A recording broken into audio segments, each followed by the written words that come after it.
Check, check. Mr. Mayor, we are live and ready to proceed. Thank you, Mr. Manager. I will call to order the Riverside City Council meeting for Monday, February 2nd, 2026 at 6 p.m. Madam Clerk, would you please call the roll? Mr. Brown? Here.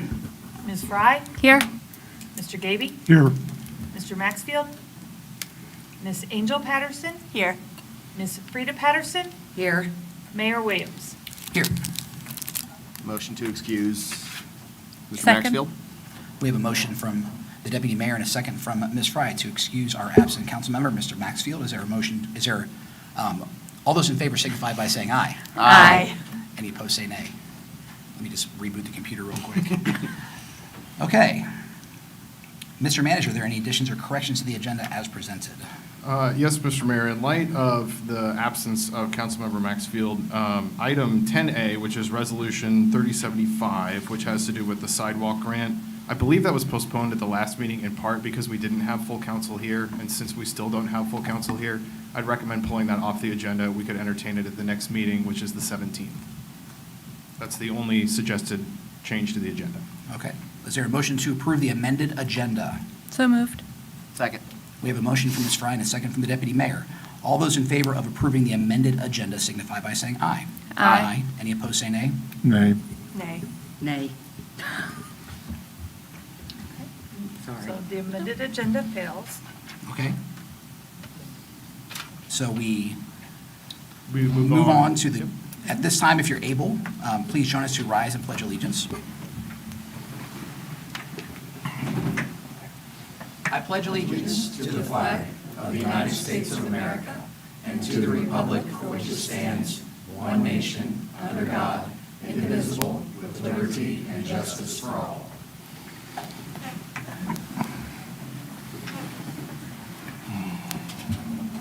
If there's any citizens who wish to comment on any agenda or non-agenda item, or just comment during our public comment session, please fill out a speaker registration form in the back of this room and turn it into the council clerk here at the front. We'll move on to the meeting minutes from our January 20th, 2026 meeting. I think we've all had a chance to review those. Is there a motion to approve those as published? So moved. We have a motion from Ms. Fry and a second from Mr. Gaby. All those in favor of approving the minutes as published signify by saying aye. Aye. Any opposed, say nay. All right, minutes are approved. We'll move on to public comment for agenda items. And we will begin with Mr. Kenneth R. Ulmer. Mr. Ulmer, please come to the podium and state your name for the record. I'm sorry, your name and address for the record. And please keep your comments to 3 minutes. Thank you for joining us. Hi, Kenneth R. Ulmer, 4545 Oakdale Avenue, Riverside, Ohio. I'm here to address the discussions you're going to be having on the zoning we're currently going through.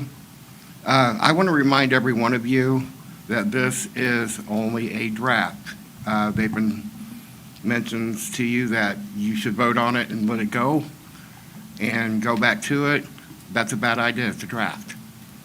If it needs to be fixed, it needs to be fixed now. There are a couple things that perplex me. When Ms. Holt gave her presentation on it, there was a lot of mention about how she talked to third graders.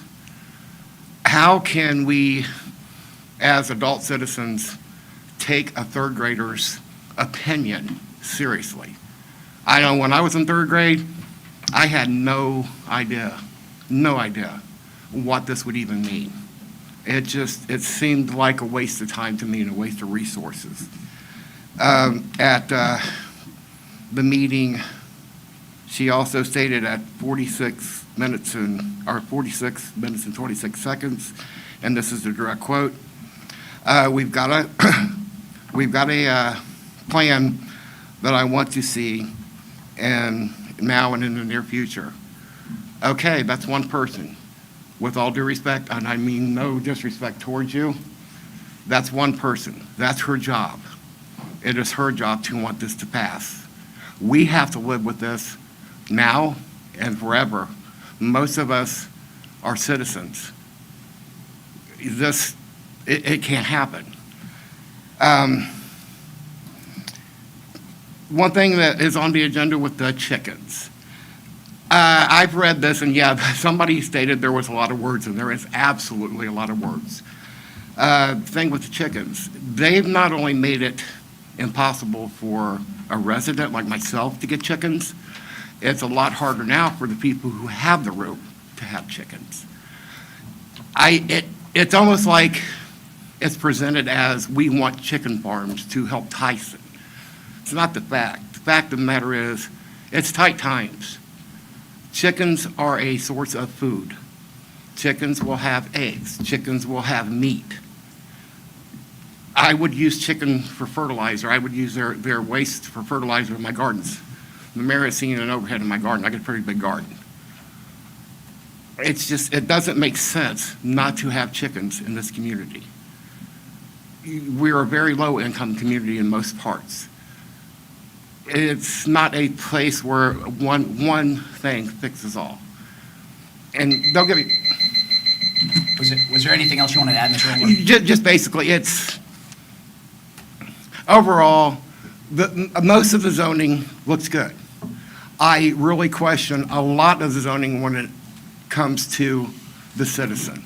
I really do. It looks a whole lot like we're in an HOA. We are not in an HOA. There's too many different branches. You have the Valley Pat.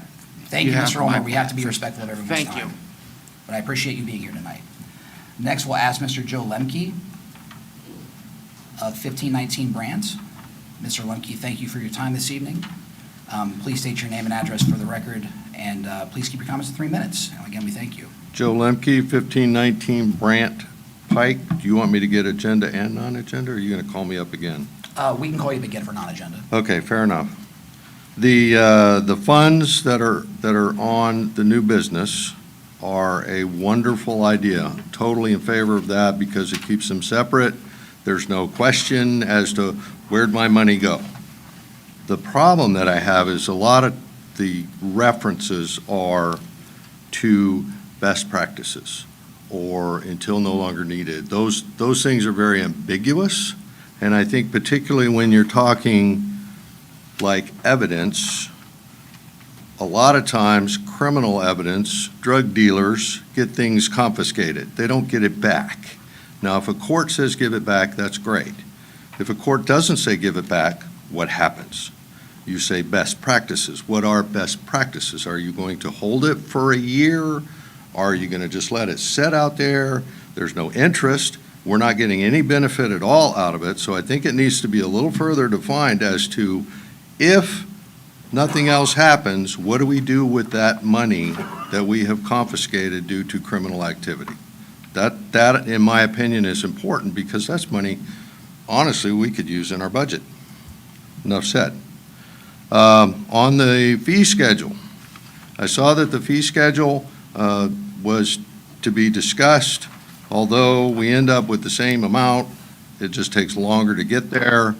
What is in place to readdress as you continue through? So if you do a 6-year plan or a 12-year plan or whatever it is that you vote on, what is it that you do halfway through or a third of the way through, however you set it up, into reevaluating how are we doing? Do we need to increase? Do we need to reduce?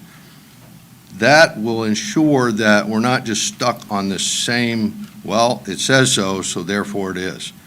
We need to readdress as we continue through this. I know we have a hard path to go, but it needs to be looked at on a regular basis. And that's it. Thank you. Thank you.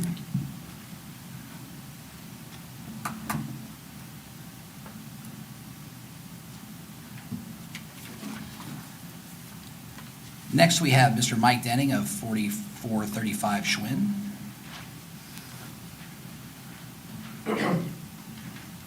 Mr. Denning, thank you for being with us tonight. Please state your name and address for the record, and please keep your comments to 3 minutes. Thank you. My name's Mike Denning. I live at 4435 Schwinn Drive. I want to talk about the sidewalks on Spinning. My understanding is that the city would be investing $33,000 to get over $300,000 worth of work done.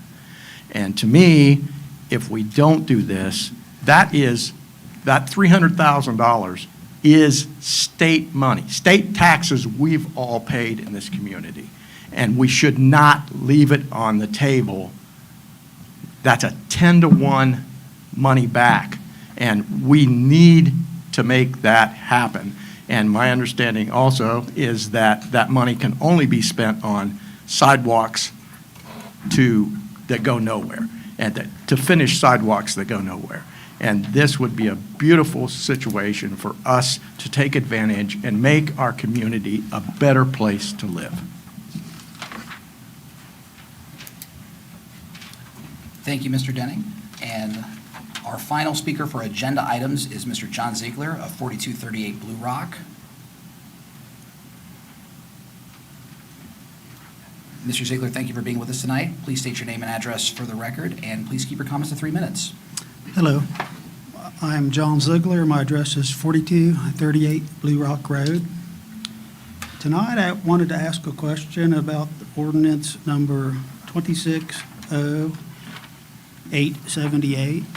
Now, this is for the ordinance creating the demolition deposit fund. I'm not exactly sure what that is, so I was concerned that this isn't going to be some kind of money used by anybody that wants to do a demo, or who's going to be in control of this money. So I wasn't too sure about that.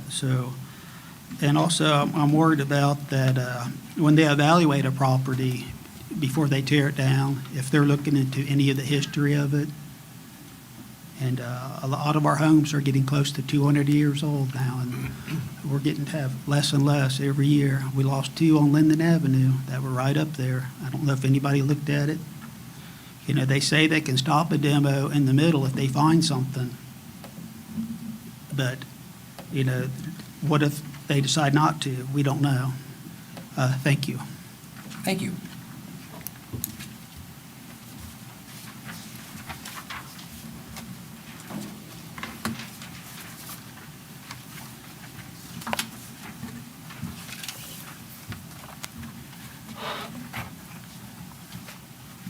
One quick thought to the city manager on one of the questions about evidence funds, and I don't expect an answer now, but just something that would be good for us to know, that I'm assuming that there are rules that would govern what happens to the evidence anyway, just to put anyone who's watching or any of us at ease that those rules already do exist.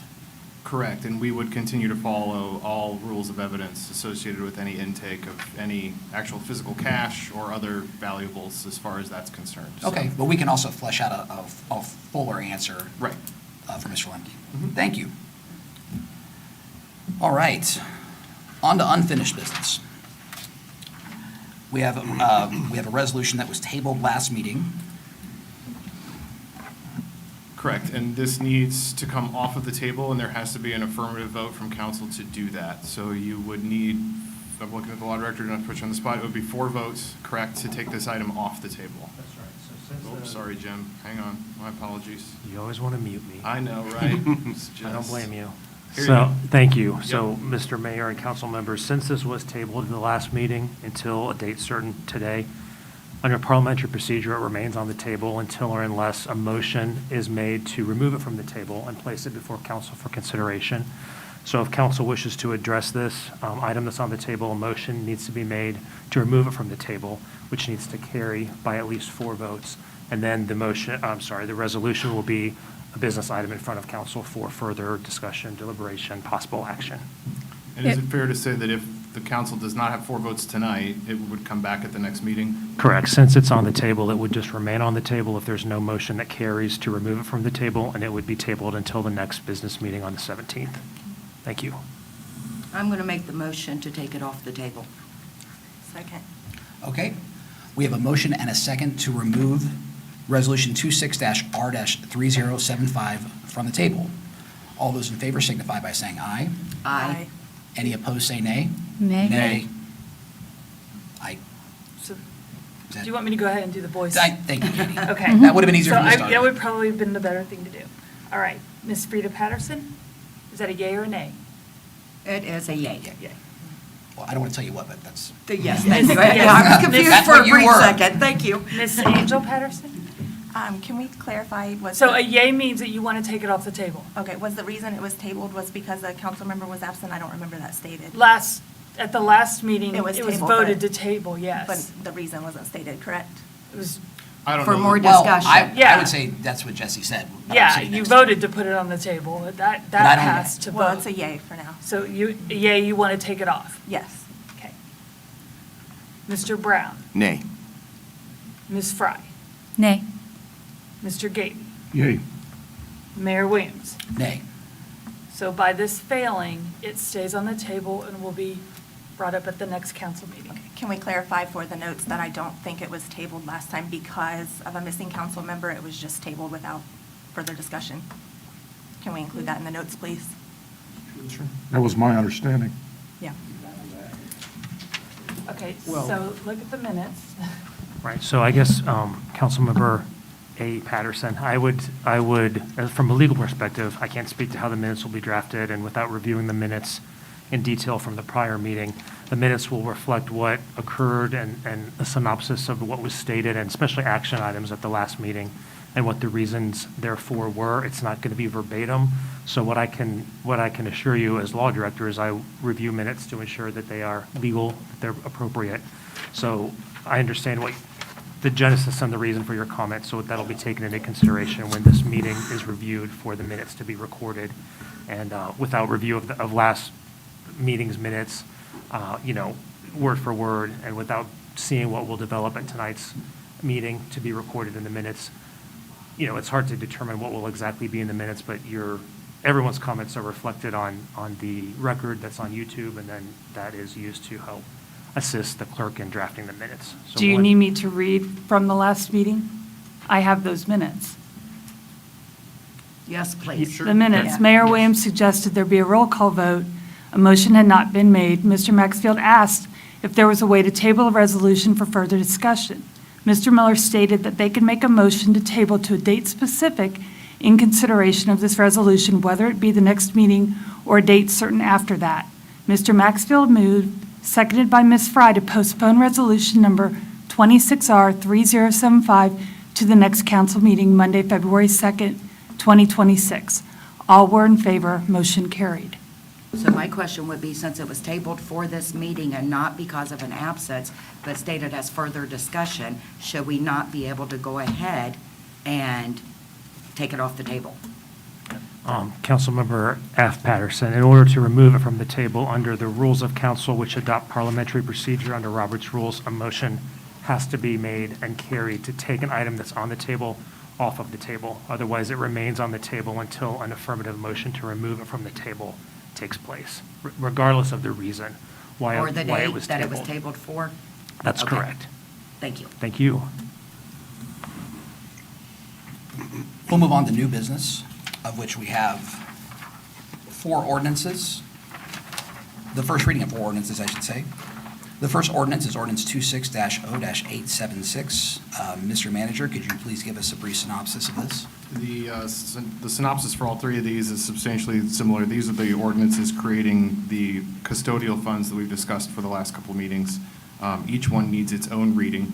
The first is the credit memo clearing fund, the second is the evidence fund, and the third is the demolition and deposit fund. And in answer to, I think, one of the public comment questions that came up, the demolition deposit fund just would hold monies that we would take in as a security if somebody came in to pull a demolition permit to take a building down. To ensure that To it's ensure done that they do properly. it. Correct. It's If like they- putting a bond down. Right. If they were not to perform, we would use that money to help take a building down. If they do perform, we credit that money back to them. So it's another holding fund, just like all the others. These are first readings. If council approves these, they will come back at the 17th meeting for second reading, and those would include public hearings as well. But nothing's adopted tonight. Correct. Nothing's adopted until the second reading. Yep. Okay. Riverside City Charter allows for the reading of ordinance to be done by title only unless a council member requests otherwise. Madam Clerk, would you please read this ordinance by title only?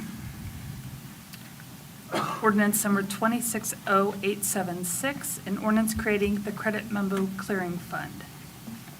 Is there any further discussion among members of council? I didn't have a motion or a second. Oh, So moved. sorry. Second. It's too cold out. Ms. Fry, Mr. Keeper. I don't mind reading it, but I did before I take a vote. Okay. It's my first time, everybody. Is there any further discussion by members of council? Hearing none, Madam Clerk, please call the roll. Ms. Fry, Yes. Mr. Gaby, Yes. Mr. Brown, Yes. Miss Angel Patterson, Yes. Miss Frida Patterson, Yes. Mayor Williams. Yes. Okay. All right, and as the city manager mentioned, the next ordinance and the one to follow it are also creating the funds that we talked about at the last council meeting. So is there a motion for ordinance 26-0-877? Motion. Second. We have a motion from Councilwoman Angel Patterson and the deputy mayor, a second for the deputy mayor. The Riverside City Charter allows for the reading of an ordinance to be done by title only unless a council member requests otherwise. Madam Clerk, would you please read this ordinance by title only? Ordinance number 260877, an ordinance creating an evidence fund. Is there any further discussion by members of council? Hearing none, Madam Clerk, please call the roll. Miss Angel Patterson, Yes. Mr. Brown, Yes. Ms. Fry, Yes. Mr. Gaby, Yes. Miss Frida Patterson, Yes. Mayor Williams. Yes. And next, we have ordinance 26-0-878. This is the ordinance creating the demo deposit fund. Is there a motion? Motion. Is there a second? Second. We have a motion from Councilwoman Frida Patterson and a second from Councilwoman Angel Patterson. The Riverside City Charter allows for the reading of an ordinance to be done by title only unless a council member requests otherwise. Madam Clerk, could you please read this ordinance by title only? Ordinance number 260878, an ordinance creating a demolition development deposit fund. Is there any further discussion from members of council? Hearing none, Madam Clerk, please call the roll. Miss Frida Patterson, Yes. Miss Angel Patterson, Yes. Mr. Brown, Yes. Miss Fry, Yes. Mr. Gaby, Yes. Mayor Williams. Yes. And the final ordinance, Mr. Manager, this is a supplemental. Correct. This ordinance would, as we talked about the last couple of meetings too, this is for the proposed Woodman repaving project between Burkhart and Eastman. This is the project that we initially had appropriated monies in the budget to award to ODOT for a contract extension based on the work that they're doing now around Eastman and the 35 Bridge. Because they quoted a high price and we went out and got bids that turned out lower, our recommendation as staff is to proceed with not using ODOT, but proceed using the lowest and best bidder that we got through our bid process. That means we have to reappropriate the money. So this ordinance would do that. It would allow us to appropriate enough money to proceed with the lowest and best bid. If council adopts this, it would also come back at the meeting on the 17th for a second reading and public hearing as well. Okay. Do we have a motion for ordinance 26-0-879? Mr. Gaby? We have a motion from Mr. Gaby and a second from the deputy mayor. Madam Clerk, the city charter allows the reading of an ordinance to be done by title only unless a council member requests otherwise. Could you please read this ordinance by title only? Ordinance number 260879, an ordinance to make supplemental appropriations for current expenses and other expenditures of the city of Riverside, state of Ohio, for the period January 1 through December 31, 2026. Is there any further discussion by members of council? Hearing none, Madam Clerk, please call the roll. Mr. Gaby, Yes. Mr. Brown, Yes. Ms. Fry, Yes. Miss Angel Patterson, Yes. Miss Frida Patterson, Yes. Mayor Williams. Yes. And finally, we have one resolution revising our omnibus fee schedule for the city. I don't think we're going to zip through this one, but we No, I do- don't have a 30-second summary. I apologize. But the clerk did pass out to all of us options for the master fee schedule. So did everybody have one of this in front of them? Yes. Okay. Just want to make sure. We're all playing off the same sheet of music. So just to kind of to dive in here a little bit. So I think as staff, what I heard, what we heard last meeting were sort of two things, one of which was, and in other conversations that we've had, one of the things was we wanted to be able to put something in front of council so that if council decides to act on something this evening, you have the option to do that. That's why we have a resolution here in front of you now. That resolution basically has some blank spaces in the section of the stormwater fees where it discusses the tiers by rate, by all the residential rates.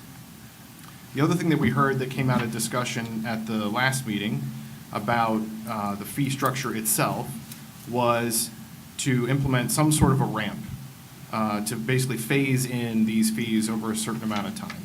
And so what we provided to council in the packets were basically 3 options that we pulled together as staff that kind of take a different view about how different ways you could do that. These options are not exhaustive. But before I dive into a quick presentation here, I do want to remind folks that we basically tried to set this up so that if we have a discussion here this evening and council's at a place where you're feeling comfortable about a particular option, someone could move to adopt the resolution with option X, and that would be the phase-in schedule that we would put into the master fee schedule. So we're prepared to do that if we land at that point today, but it's your meeting and it's your conversation. So I'm happy to, at the end of the day, we're just trying to get a sense of direction about where you are and where the comfort level is. Having said that, let me transition here real quick. Okay. Oops. All right, so in terms of round 2, I do want to just quickly go over some background. So this is the slide we had landed on last meeting. The recommended rate, which was adopted by the prior council, set the ERUs at $12 per ERU. That would have created, we believe, enough revenue in year 1 to have about $1 million to throw at capital, which we would have allocated toward these projects like we talked about before. Following council's direction, I'm going to skip through some of these, sorry. Following council's direction, the thing I think that we heard loudest was start by cutting the fee in half. What happens if we cut the fee in half? And then phase in from there. So in each of the 3 options that we've prepared for you, year 1 looks the same. If you cut the fee in half from $12 down to $6, like we talked about last meeting, that's enough to fund the ongoing maintenance program. It would leave about $100,000 left over, we think, in year 1 that could go to capital. But $100,000 is not very much money to apply against a $23 million capital budget. You get it. All right, so in terms of option A, what we're trying to show here, this is a way of phasing in for each tier. You cut the fee in half, and then you phase it in to the recommended rate within a 6-year period, or over a 6-year period. And it's like that for each one of these tiers, all the residential tiers plus the non-residential tier as well. And again, that is basically, in option A, it is a straight line phase in. Every year there would be an increase in order to get from point A to point B. What we wanted to show you here is we had some conversation last meeting about what's the threshold where we could actually start a capital program. So if we phase in, we won't have enough left over to do capital in the first year. But if that fee gets adjusted every year or in all these options, and we basically put that capital money into our savings account, if you will, into the fund, at what point do we get to about $1 million? And our best guess is, again, this is showing a cumulative balance. So this assumes the city spends no money on capital for stormwater from 2026 to 2038. If that were to happen, by 2038, we think we'd have about $14 million in the bank. Now, what if we take this approach, we hit that first $1 million threshold around 2028. And kind of like we talked about at the last meeting, there are 2 ways of financing capital projects. There are 2 ways to pay for this. One way is you save up the money, and when you got the money, you go buy the project and you pay for it. That's kind of what we're trying to show with these bar charts. If you got a $23 million slate of projects, and you were trying to save money to do all $23 million, under option A, by 2038, you'd have a little more than half, 2/3, let's say. 2/3. The other way to do it is to issue bonds or to debt. And that's where we talked about how that $1 million threshold in the bank is really what the market tends to like to see in terms of issuing debt against an ongoing revenue stream. That could hit as quickly as 2028, for example, in terms of the fund balance and at the rate at which new money would come in. Steady revenue that a bond could then be Allocated put to out pay on. off. Yep, exactly. So what we're trying to show you is in 2028, under option A, to phase in over 6 years, we end up at a place where it would take a few years to get to that recurring revenue stream, but over time, it would generate, by 2038, we would generate about 2/3 of the cost. Josh, can I ask real quick? Yep. Without, I know you're not a bond finance attorney, But if we got to that $1.3 million benchmark in 2028, whether we have money in the bank or not, we would then, the bond revenue could do more than just $1 million worth of projects. I mean, we could bond out potentially larger projects. Potentially, and I don't want to overcommit too much right now, but in the sense that it really depends on when you issue a bond, it kind of depends on how much are you trying to issue. So which projects are you trying to do, and over what time period? So if you issue a 10-year bond versus a 20-year bond, it can get pretty complicated pretty quickly, but the bottom line is, a few years down the road, we should have enough in the bank and enough coming in where we could get to a bond that makes sense. We could at least have a conversation about it. Right, exactly. We Okay, could so try we're to not figure foregoing out- all capital projects. It'll just be a little bit different way we do it, and maybe they're not the same scale. Right. Okay, I appreciate that, so you can So. continue. Yep, so under option B, this is the same approach, it's a linear increase, but it would do it over 12 years instead of 6. So the adjustment we're also adjusting every other year under this option when this math works. So the idea is we take a little bit longer time to work up from from cutting the fee in half to what was initially proposed. Under option B, we're looking at a fairly similar kind of scenario. We think we'll arrive at around $1.5 million in the bank around 2029. But again, because we're doubling the amount of time to implement here, by 2038, we'll have a little bit, if we spent nothing, we would have about 10 million in the bank as opposed to 14. And again, that's really just trying to show that, the cash flow under this model is a little bit more constrained because those increases would happen over a longer time every other year. Option C is kind of like blending A and B in a sense. What the idea here would be implement over 6 years, but only do a rate adjustment every other year. And if we were to take that approach, which is basically every other year, you'd have a slightly higher jump than under option A. You would end up at a place where we're still right around 2028, 2029-ish, where we get to that $1 million fund balance. And by 2038, you're looking, it's pretty similar to option A. It's more of a difference in the frequency of collections every other year, rather than a steady ramp from year to year. So just to sum this up, I think in our view, having looked at the math here, we are confident that based on the ERUs that were projected and the projected rate increases under each one of these options, we'll hit that $1 million fund balance at some time between 2028 and 2029, and that, to your point, Mr. Mayor, would kick off a conversation about, okay, having that amount in reserves and then looking at our cash flow coming in means we could think pretty seriously about whether or not council wants to issue debt, issue bonds to start on capital projects, or if not, continue to save those dollars. And the estimated fund balance at that time would be about the same. There's a little bit of difference here in the models. But if you then apply that outward toward the total cost of the capital improvement program, the $23 million, you're looking at a program that would estimate it being complete somewhere in the mid-2040s or late 2040s, depending on which option you choose. Again, I think it's less, this is very fuzzy-wuzzy, right? Because it's difficult to look out 25 years and know exactly how things are going to play out.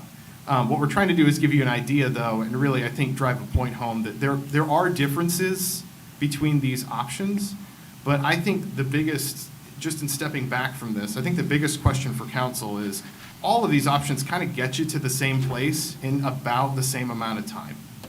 So if council's desire is to do some sort of a ramp or a phase-in approach, from my view, I think it's more about how short or long of a time do you want that to cover? And do you want a straight annual linear increase, or do you want an increase every other year? Regardless of which option you choose, I think it puts the city in about the same position, give or take a year, over the course of each one of these options. So that's what we've prepared for you. I'm happy to answer any questions. I know Beth and Michaela are here as well. We can jump in with any other questions that come up, but at this point, really, it's up to council. If there's an option that I think really speaks to you, or you want to take and use these options as a pivot point for another discussion, we're here to take direction.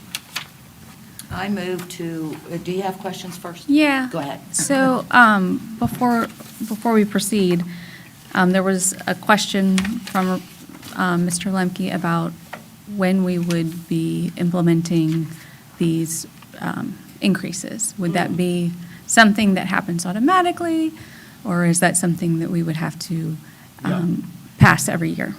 If I could remember to use the right keyboard, life would be easier. Maybe you didn't have so many things. Some of us have to go without. Okay, so let me answer that two ways. So the first is, if council moves to adopt one of these options, what we will do is take all the blank spots in the master fee schedule and plug in these rates during these years. So in that sense, it would be automatic. Having said that, the master fee schedule, the omnibus fee schedule can be adjusted by council at any time.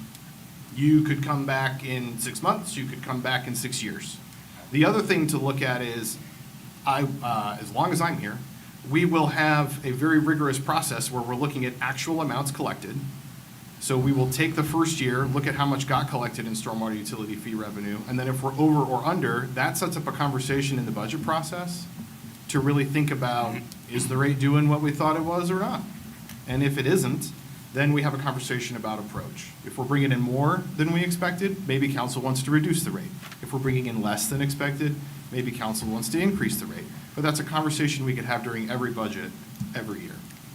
And that would be the appropriate time to talk about inflationary pressures and whatnot. That would be what I would suggest, if only because we're going to talk about how those pressures are hitting every other fund and every other revenue and expense stream as well. But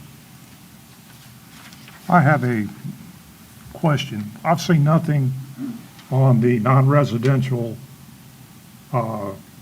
tier besides what you guys give on overlook of $60,000. You know, before I feel comfortable voting on the $12 for non-residential, I'd like to see the impact on like Stebbins High School, like Carroll High School, the trailer courts on Valley Street, the trucking companies on Valley Street. I'd like to know what the impact's going to be on them. And also, I'd still like to see some kind of discount for the senior citizens that, you know, that it could bankrupt. You know, you've heard several people speak that they cannot afford the fees and turn it over to the county if they're delinquent in that payment.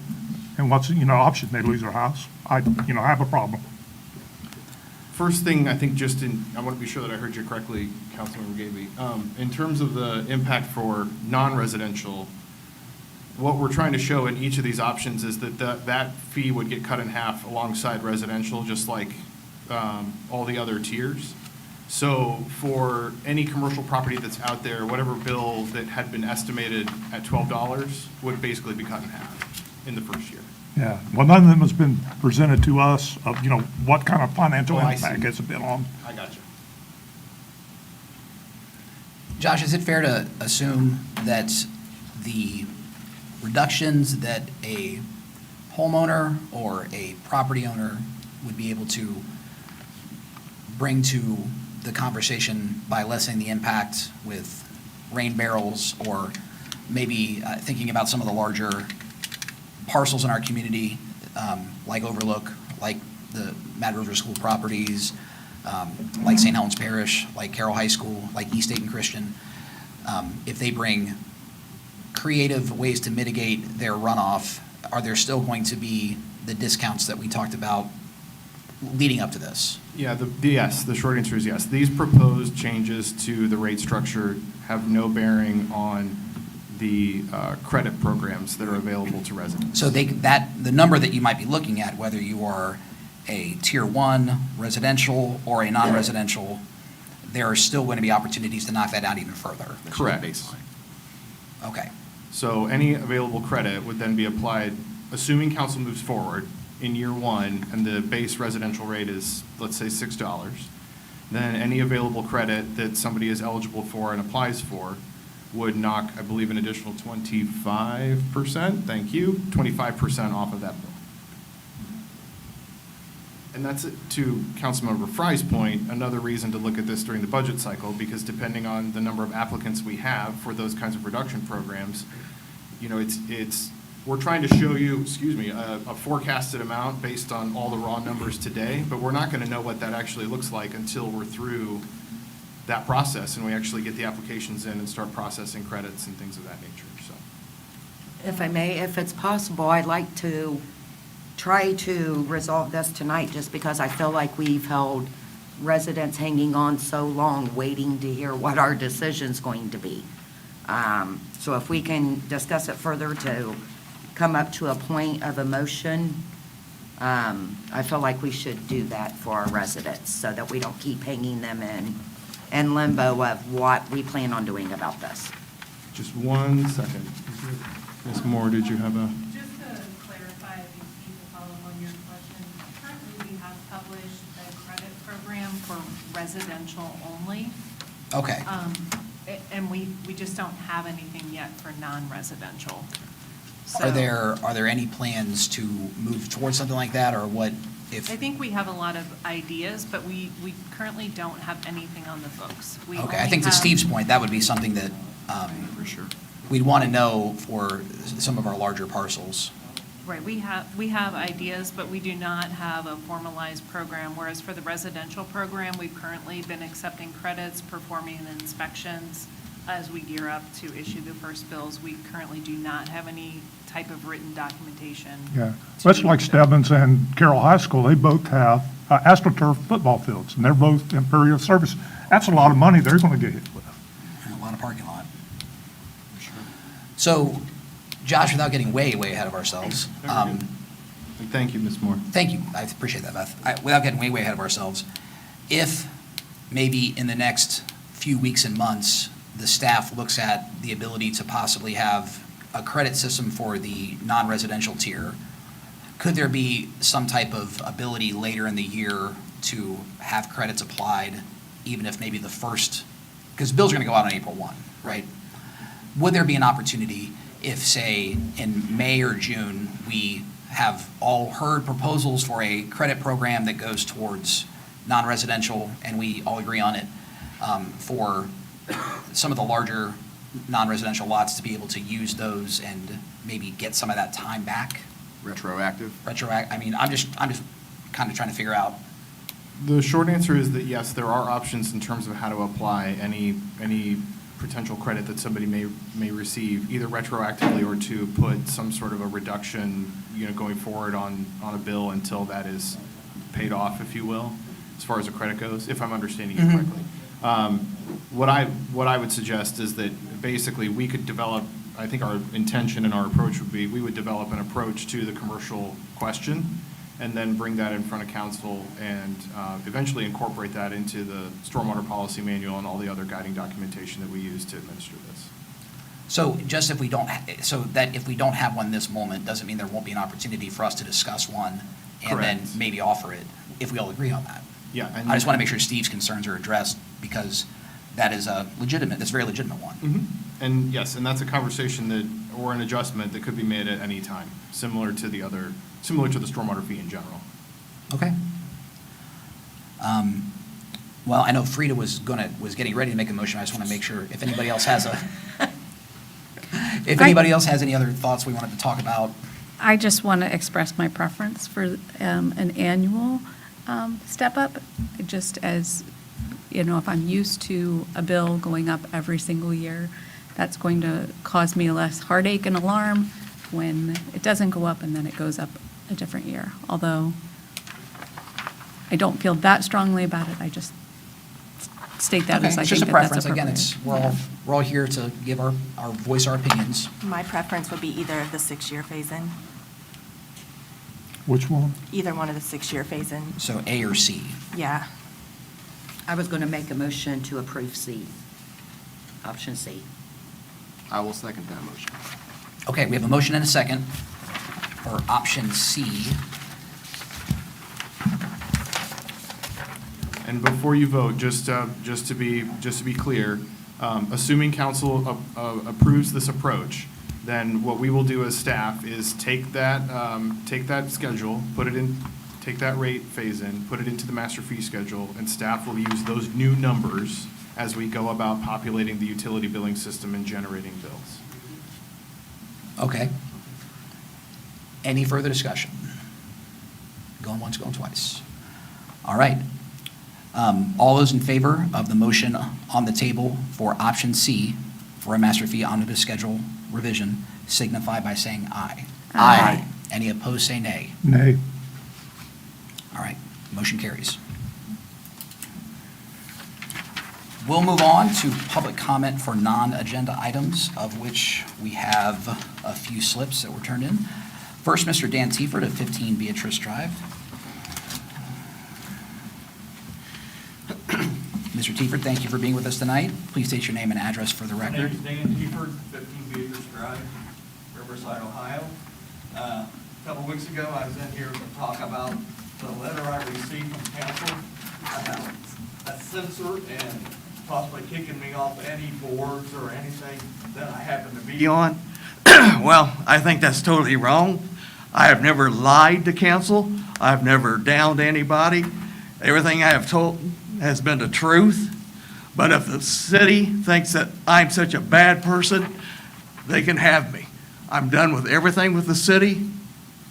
I'm resigning, BZA, resigning as a citizen at large, and you'll never get me to volunteer or say anything good about this city again.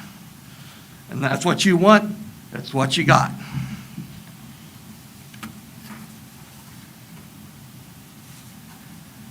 I gave everybody a chance.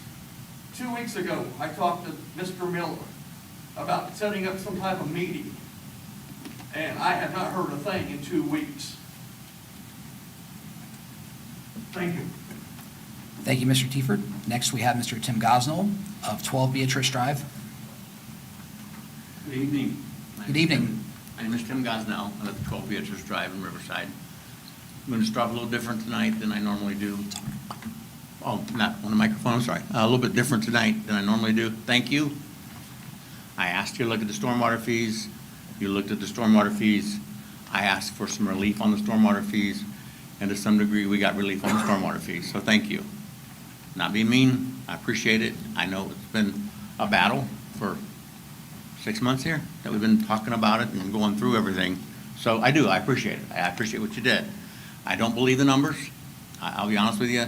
When we get up here and say that we're gonna cut the fees in half and it's gonna be $900,000 a year just for maintenance, and we'll put $100,000 towards the, I don't believe that. I mean, 2013 was 173,000. If you pop that up 10 years and make it even 300,000 or 400,000 for maintenance, that's way more believable than 900,000. So I think we're sold a bill of goods on that, but I appreciate, like I said, what we did get. Don't want you to think I'm an appreciative person at all, because I'm not. It's been a battle. Steve, I thank you for not voting for this last one, because again, while we still won, the citizens still got a minor victory. You guys still did exactly what I was told you would do. And that's sad. And I'm talking to all of you. It's sad, except for you, Mr. Gavey. Instead of doing it right, going in half, trying to see what happens and then work it in, you can charge us whenever you want. That's the whole thing about stormwater. That's the thing that amazes me. It doesn't have to all come right now. You can do this whenever you want because they say you can. So I appreciate the effort. Again, the sidewalk thing still confuses me to how we can say that it was in a last meeting, we shelved it because a council person wasn't here and she read the minutes and it never mentioned another council person not being here. So Steve and Brenda, you guys are gonna live with this for a while until you get probably another person on council. They're gonna shut you out. In my opinion, I'm allowed to have it. So you guys can look at me and roll your eyes all you want, or say, gee, that's not fair. I'm telling you it's not fair. So thank you again for your time, and I appreciate it. Thank you, Mr. Gosnell. And lastly, we have Mr. Joe Lemke, who turned in a slip for a non-agenda item, as well as an agenda item. So, Mr. Lemke, welcome again. Thank you. Joe Lemke, 1519 Brant Pike. Couple of things that were not on the agenda. I understand that we have talked in the past about properties that the city owns. I don't know, abandoned or whatever the case, and we're turning it over to another corporation to determine disposition. So when are we going to get rid of the extra stuff that we don't need? Where is the money going to go once that happens? So that's my question. You don't have to answer now. I again want to say thank you very much for explaining the stormwater. Last meeting was perfect. We needed this 10 years ago to where these items are itemized, and this is how much it's going to expect to take. We needed it a long time ago. Keep in mind, I know you got to the same end result on your fees. If you choose to increase more in the future, please bring the receipts, just like you did for the other explanation. Here's why. Well, we need to know why. I'm willing to pay money if I know why I'm paying it. I will say that I have no stormwater on my property at all, so just keep that in mind. Finally, getting the word out on policies. My neighbor is elderly. She's not Facebook. She's not internet. She knows nothing. She didn't even know why she got new trash containers. Don't have a clue. Her family is not in the city. They come in to assist her.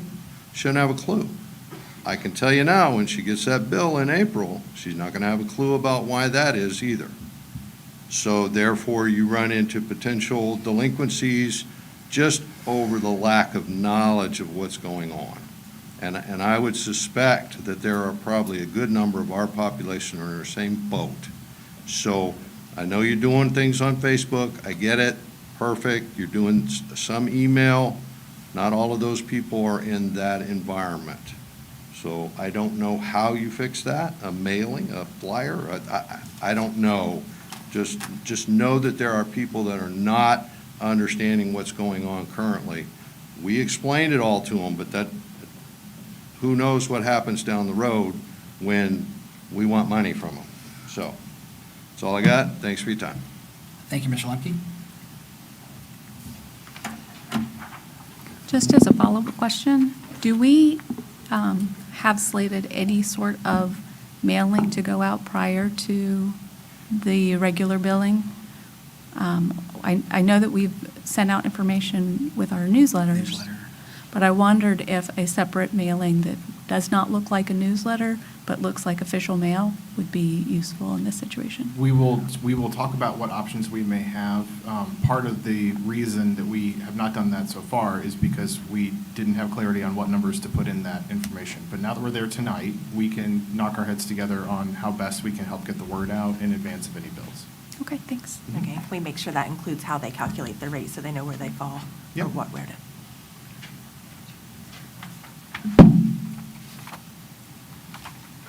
And we have one more slip turned in for non-agenda item. Mr. Mike Denning of 4435 Schwinn. Mr. Denning, welcome back to the microphone. Thank you. Mike Denning, 4435 Schwinn. We've had a lot of snow, and there was a lot of talk on Facebook about the city needs to clean the sidewalks. The city needs to clean the bus stops. Folks, everybody that lives here is the city. I put out on Facebook to ask for volunteers. I got the list of where the bus stops were from the school, from Chad Wynn, and he gave me the list of where all the bus stops were. And I was ready to organize people and put it out there. And if you lived close to a couple of bus stops, I was going to give you those bus stops to at least check to see if they're clear. And if they weren't, you could help clear them or let us know. And we'd, because there's a lot of people in this community that has a shovel and snow blowers. And if we all work together, we could help these kids not have to stand in the snow. You know how many volunteers I got? Exactly 0. So I'm getting tired of all the complaints on Facebook and all the negativity. The glass is not half empty, folks. The glass is half full, and we just got to work together to make it happen. Thank you. Thank you, Mr. Denning. We will move along on our agenda to discussion items, and I'll turn it over to the city manager. All right, thank you, Mr. Mayor. So, land use code, a couple things here. Sorry, I'm getting myself organized. All right, so obviously there was some discussion on council at the last meeting about the land use code and different questions, perceptions some council members had about the land use code. We have tried to answer some of those things for council prior to this meeting. One of the things that I think we heard as staff, though, is that there are really kind of 3 buckets, 3 areas that, as far as we could tell in the conversation so far, needed some space. We need to set the table to have a conversation about these items. And again, our role as staff is to listen to what you're saying, and then one of the things that I would like to have come out of this discussion, if at all possible, is some more formal direction on what exactly you want us to do. Because I know some folks have commented, and I know we've talked about it at prior meetings as well. The issue isn't necessarily whether council wants to make adjustments to the land use code now. You have that right, you have that prerogative, right? The challenge that we have is there are trade-offs that come with that, in the sense that we have a moratorium that expires in a couple of months. If the moratorium expires and we don't have a new land use code, then either we will lose business opportunities, or people can file to do whatever they are able to do under the current code, and our current code will control. So development can proceed regardless of whether or not council moves this land use code forward now. I just want to be clear about that timing, and that's entirely your discretion. You can do that whenever you want, as long as you've got 4 of you that agree that that's the approach you want to take. Having said that, there are the 3 items that I think came to mind for us were questions, that we heard in conversation from council. There were questions about the zoning of Aurora Park in particular, questions about front yard fences, and then questions about backyard poultry, chickens, fowl, other things. And so what I'd like to do today is to, again, create that space for council to have a conversation. And I intend to just kind of listen a little bit, but one of the things that I would like to get to, if possible, is really a motion that either directs staff to go generate or finalize language about each of these things and put it into the new code, or that basically says, this is too meaty, too complex, we would rather either move forward or not with the new code and address whatever this topic is later.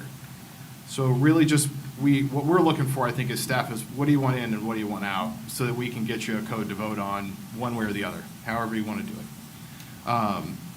So having said that, the first item that's up here is Aurora Park zoning. I do want to cover just a couple quick things on that.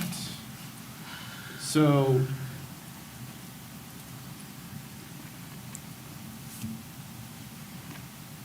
Naya, I'm going to preemptively unmute you here. Can you tap that mic? Okay, just in case I need it. Thank you. It's not on. Is it on? It should be now. Well, hold on. He says. Now try. There you go. There we go. Okay. All right, let me put this into presentation mode so we can actually see. Okay.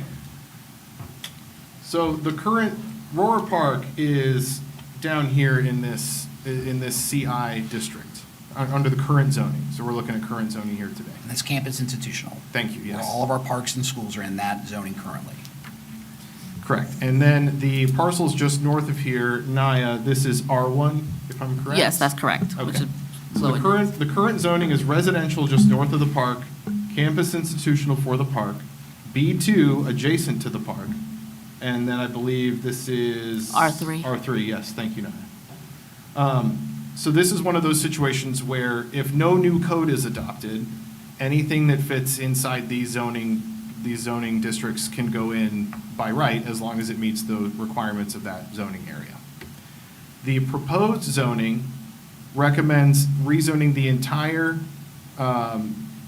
basically this entire Aurora Park area under its own zoning district, which is it's RBM, which Naya put you on the spot, stands for Aurora Boulevard Mixed District. Aurora Boulevard Mixed It's District. also at the top of the screen.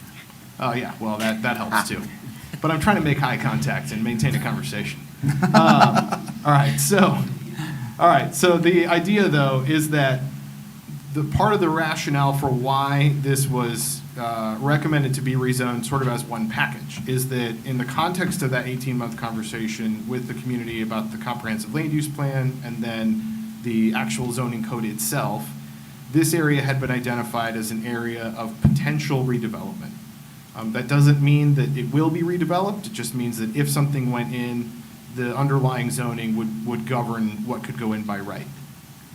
Having said that, you as council it's your prerogative to decide whether or how to rezone this cluster of properties.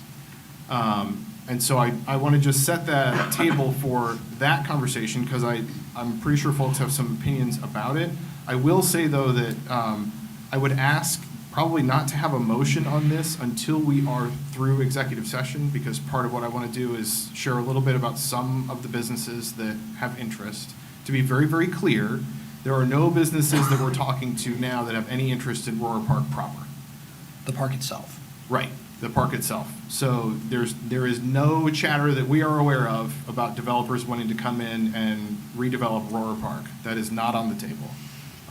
There are folks that have asked us questions about properties in this area, and we have to stop there and talk about the rest of it in executive session. So I don't necessarily need a motion right now, but I would like to basically open the floor for questions, comments. And the question, I think, is what is your opinion about how to zone this cluster of parcels? My opinion, all parks should be the same, which is the CI it currently stands at. One park should be no different than any other park within the city as far as zoning. Also, my opinion, I'm to not changing the current zoning at all and making Aurora Boulevard mixed. I will, after executive session, I may have more to say. I certainly agree with Frida that the park itself should be zoned the same way all of our city parks are zoned. I'm just concerned, I don't want the neighborhood to lose their one central thing for the kids to go to, and that we've already, as a city, put more into. I want them to keep as much of that park usable for those recreational purposes as possible. Or to have things around the park that should not be visible to our children. I don't have, look, my grandkids are grown at this point. They don't utilize that park hardly ever anymore. But my kids did, my grandkids did when they were smaller. I would have a problem if I took my kids, which I have done, and grandkids, to Schellenberger or to Community. I have not been to the other two. But I would have had a problem had I taken my kids to those parks and surrounded around them was a vape shop or a marijuana dispensary or a bar. And that's the reason, at this moment, I would like to see RBM go away totally. Thank you. Josh, with every one of our parks in Riverside, well, with the exception of Aurora being campus institutional, what is the background as to why Aurora is not designated that way? Is there any? In the draft. It is currently. It's currently not designated okay, C1. my apologies. Yeah, Yes. the draft has it something different, but Okay. I still think the question's a good one. How did it end up there? Yeah. So I want to read that back just to be sure I'm hearing it right. The question is, why is it proposed to be rezoned into something unique? It's not, yeah. It's different. Yeah, a lot of that really came out of the comprehensive land use planning process, where because we are, actually, hang on a minute, bear with me. I think I have a map that might help illustrate. I don't have the map, but I have a map. So, let me get, well, I didn't, come on now. All right, so, there is a map inside the comprehensive land use plan that is more descriptive than this, but what this shows is our current zoning. So this is the code, or the zoning code as it exists today. One of the questions that was evaluated, oh, Josh, in the comprehensive land use planning process was, given the fact that we are this collection of islands, we don't have contiguous borders all the time, there's not like one downtown area, where, if we were going to try to encourage redevelopment, particularly to attract jobs, housing, other things the city needs to be successful, where could we do that? And what came out of the comprehensive plan was sort of three-ish natural areas. One was this area down at sort of Spinning and Burkhardt, where the old Kroger is. And the second natural area was up here at Springfield Street and Harshman. And then the third was on the north side at Rohrer Park. And I don't want to speak for Naya, but I think that was probably a reflection of just feedback that was heard, but also the city, Rohrer Park is just one of the bigger parcels of city-owned land in that area. But again, that doesn't mean that it has to be sold for redevelopment. I would like to clarify. So whenever you are stating that this came up in the land use plan, I was at some of those, the workshop. I was also at the one at the Way of the Cross. And to my knowledge, when that was brought up to residents and we said what we would like to see, we were not picking an area to put it in.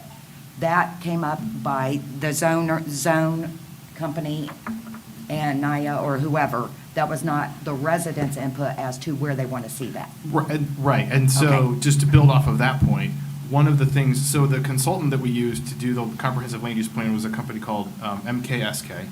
And part of what they do as land use planners is to look basically at a map like this at 30,000 feet. And to your point, Councilmember Patterson, I think you're dead on in the sense that part of what a planning process like that does is just kind of draw circles on a map. If you're gonna target redevelopment for an area, maybe this area makes sense. And so that was sort of how Rohrer Park was identified, was as a result of that process and some of their input. But I think that feeds exactly into this conversation, which is, even though that is in the land use plan, and these kinds of uses were talked about during that process, that's not you have the option, and the discretion to implement that plan however you'd like, basically. My thought when I saw this was, like we said, like a downtown, there across from the museum, to both bring more business to the museum and to the businesses coming out of the museum.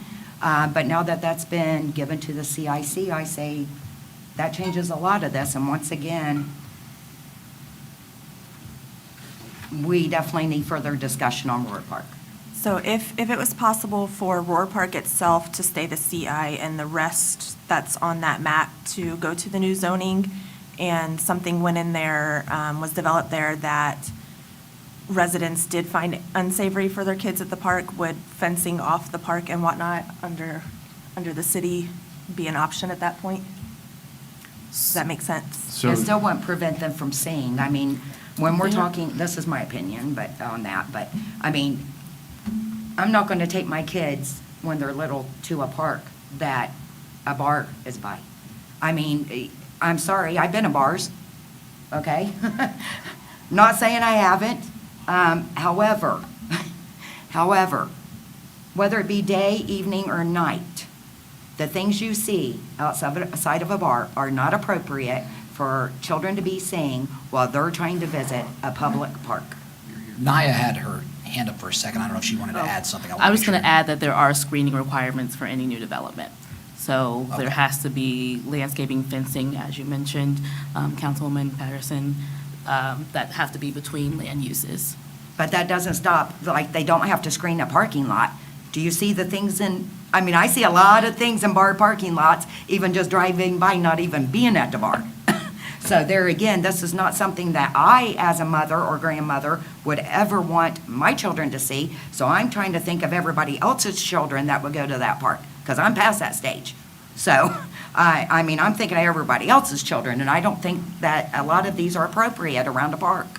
So just to read back what I'm hearing, I think it sounds like, Councilmember Patterson, your concern is more about the land use itself. And then there was also a question about screening, which there's, I think, two answers to. So in the sense that, yes, there would be screening requirements, but I think another angle also is that because the city owns the park, the city could fence the park, or we could come up with a way to screen the park if that was something council wanted to look at. But that's a topic for conversation too, but it could be done. And it's our property. Right. I just want to add to this conversation about the park. You know, I grew up, with a neighborhood park that had a lot of drug activity in it and a lot of, unsavory characters. And one thing I've learned is that when it comes to parks, the things that keep parks safe is a lot of activity in them. And right now, the thing that Roar Park suffers from is there's just not a lot going on there. And so I not that I'm advocating any sort of zoning one way or another, but I do have a concern that the safest thing is to not have people seeing into the park.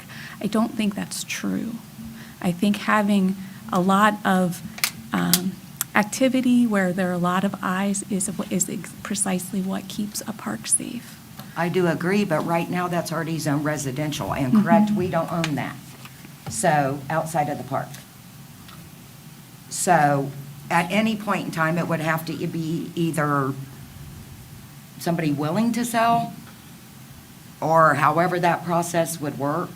I'm not against residential going in there, and there again, me personally, I wouldn't care if there was a little convenience store, blah, blah, blah. It's, but the way that this is set up, you would have to, in my opinion, from looking at the zones, Yeah. to make it eyes on but still safe for what our children are viewing and seeing, Right. you would have to take out 90% of the things they want to allow there. Whether, some are under conditional, but still, I don't even like to see conditional. Yeah. I don't like to see the PS because that's permitted but with standards. And then there's actually some that are right off permitted. You come in and you meet this current code, you're in. And at that point, there's nothing we can prevent them from doing, because it's in the code. So there again, I like for it to remain this way, but if the rest of council doesn't agree and we decide to change anything, I think we should be way more stricter on what we are going to allow to go there. My main concern is just making sure the neighborhood doesn't lose their park. Yeah. Yeah, I certainly agree that every city park should be treated the same way in our code. Which, from my understanding, just to clarify, Angel, at any point in time, a development could come in at this moment and request part of it. Am I correct on that? And at that point, it would go to city council? So I'm sorry, say that back. Okay, so we're already the CI. So at this point, if a business wants to come in and take a part of the park? Of the park. Correct, itself. That would be a conversation with the city council, and CI, I think it's fair to say, even under our current code, is fairly limited. I will just say that, yes, that's true, but also they would have to come to you regardless because you are the property owners. Right. And you can always say no. Yeah. But it would have to pass votes. I mean, it would have to be the majority. I'm back to majority, and I'm like, I don't know. I'm not sure that would happen with something that I think is vital not to be around children. And also, not to take the one part, the only thing that the kids in that neighborhood have. They have nothing, nothing. That park is the only thing, which is why when the park building burnt, I was in so much discussion with Parks and Recs, with Naya, with Beth, about the use of that insurance money. I wanted to go something for the kids. That's short of a blank park with what, basketball and a little playground? Yeah. That's all we've had for years and years. And now this, unfortunately, look at the weather, it's not happening right now. But this pump track is constantly being used, constantly, because they finally have something to use. Now all your little kids especially aren't going to go out typically and throw basketball in those big high basketball hoops. The park needs more for kids. Yeah. Agree. Yeah. But the reality, 100%. the reality, Frida, is that the park could, the same thing that you're describing, the fear you might have that someone could come to the city tomorrow and say, hey, we want to buy part of this park from you. Right. That could happen 10 years ago. I mean, it's not just this council, it's just. that we- No, because there was a restriction on it. I believe the law director researched that, and there's no deed restriction on Roar Park. There was prior. So I can clarify, Councilmember Patterson and Mr. Mayor, there was a deed restriction that if any inch, foot, acre of the park stopped being used for park purposes, the entire parcel reverted back to the county commissioners. We were able to work with the county commissioners to have that reversionary clause released, so it's null and void. So the city, the 7 of you own that park. We call it in fee simple, so with no restrictions whatsoever. So to Ms. Holt's point, and to the mayor's point, if at any time, now in the future, in the past, well, we'll say now in the future since the Exactly. reversionary clause is gone, if a developer, owner, any individual, interested party wished to obtain title to any part of that park as the complete fee owners of the park, anytime city real property is donated, sold, disposed of, it has to be done by ordinance. It's a permanent divestiture of a city asset. So there'd have to be an ordinance that came before council, legal contracts in place that would have to be approved, have 2 readings, public hearing, et cetera. So it wouldn't, my point is the legal process sort of protects a lot of opportunity for resident input, council to discuss, and it's not a easy thing, for lack of Right. a better word, But for somebody to do. just to be specific, what date was that just released from Montgomery County? So it's public record on the deed. I can't give you a date. It was, from my recollection, back in 2020, late 2024, early 2025. Please don't quote me, but it's recorded 2025, in according the- to what was sent to us, yes, 2025. So I just want to reiterate, Yes, I prior appreciate to you correcting that. 2025, they could not touch that park. But if we don't change the zoning code, that, that is a separate activity that's happening, right? So when you say they couldn't under the current zoning code, well, that was true prior to that deed restriction being Correct. lifted. Correct. But as it stands now, if we don't choose to adopt the new zoning code, it's not like we get to have that restriction back. No, but it still, though, is better under a CI, which is just same as the other parks, rather than Yeah. opening our Yeah. whole park up And with the area behind it to develop it. I think there's a lot of agreement on that.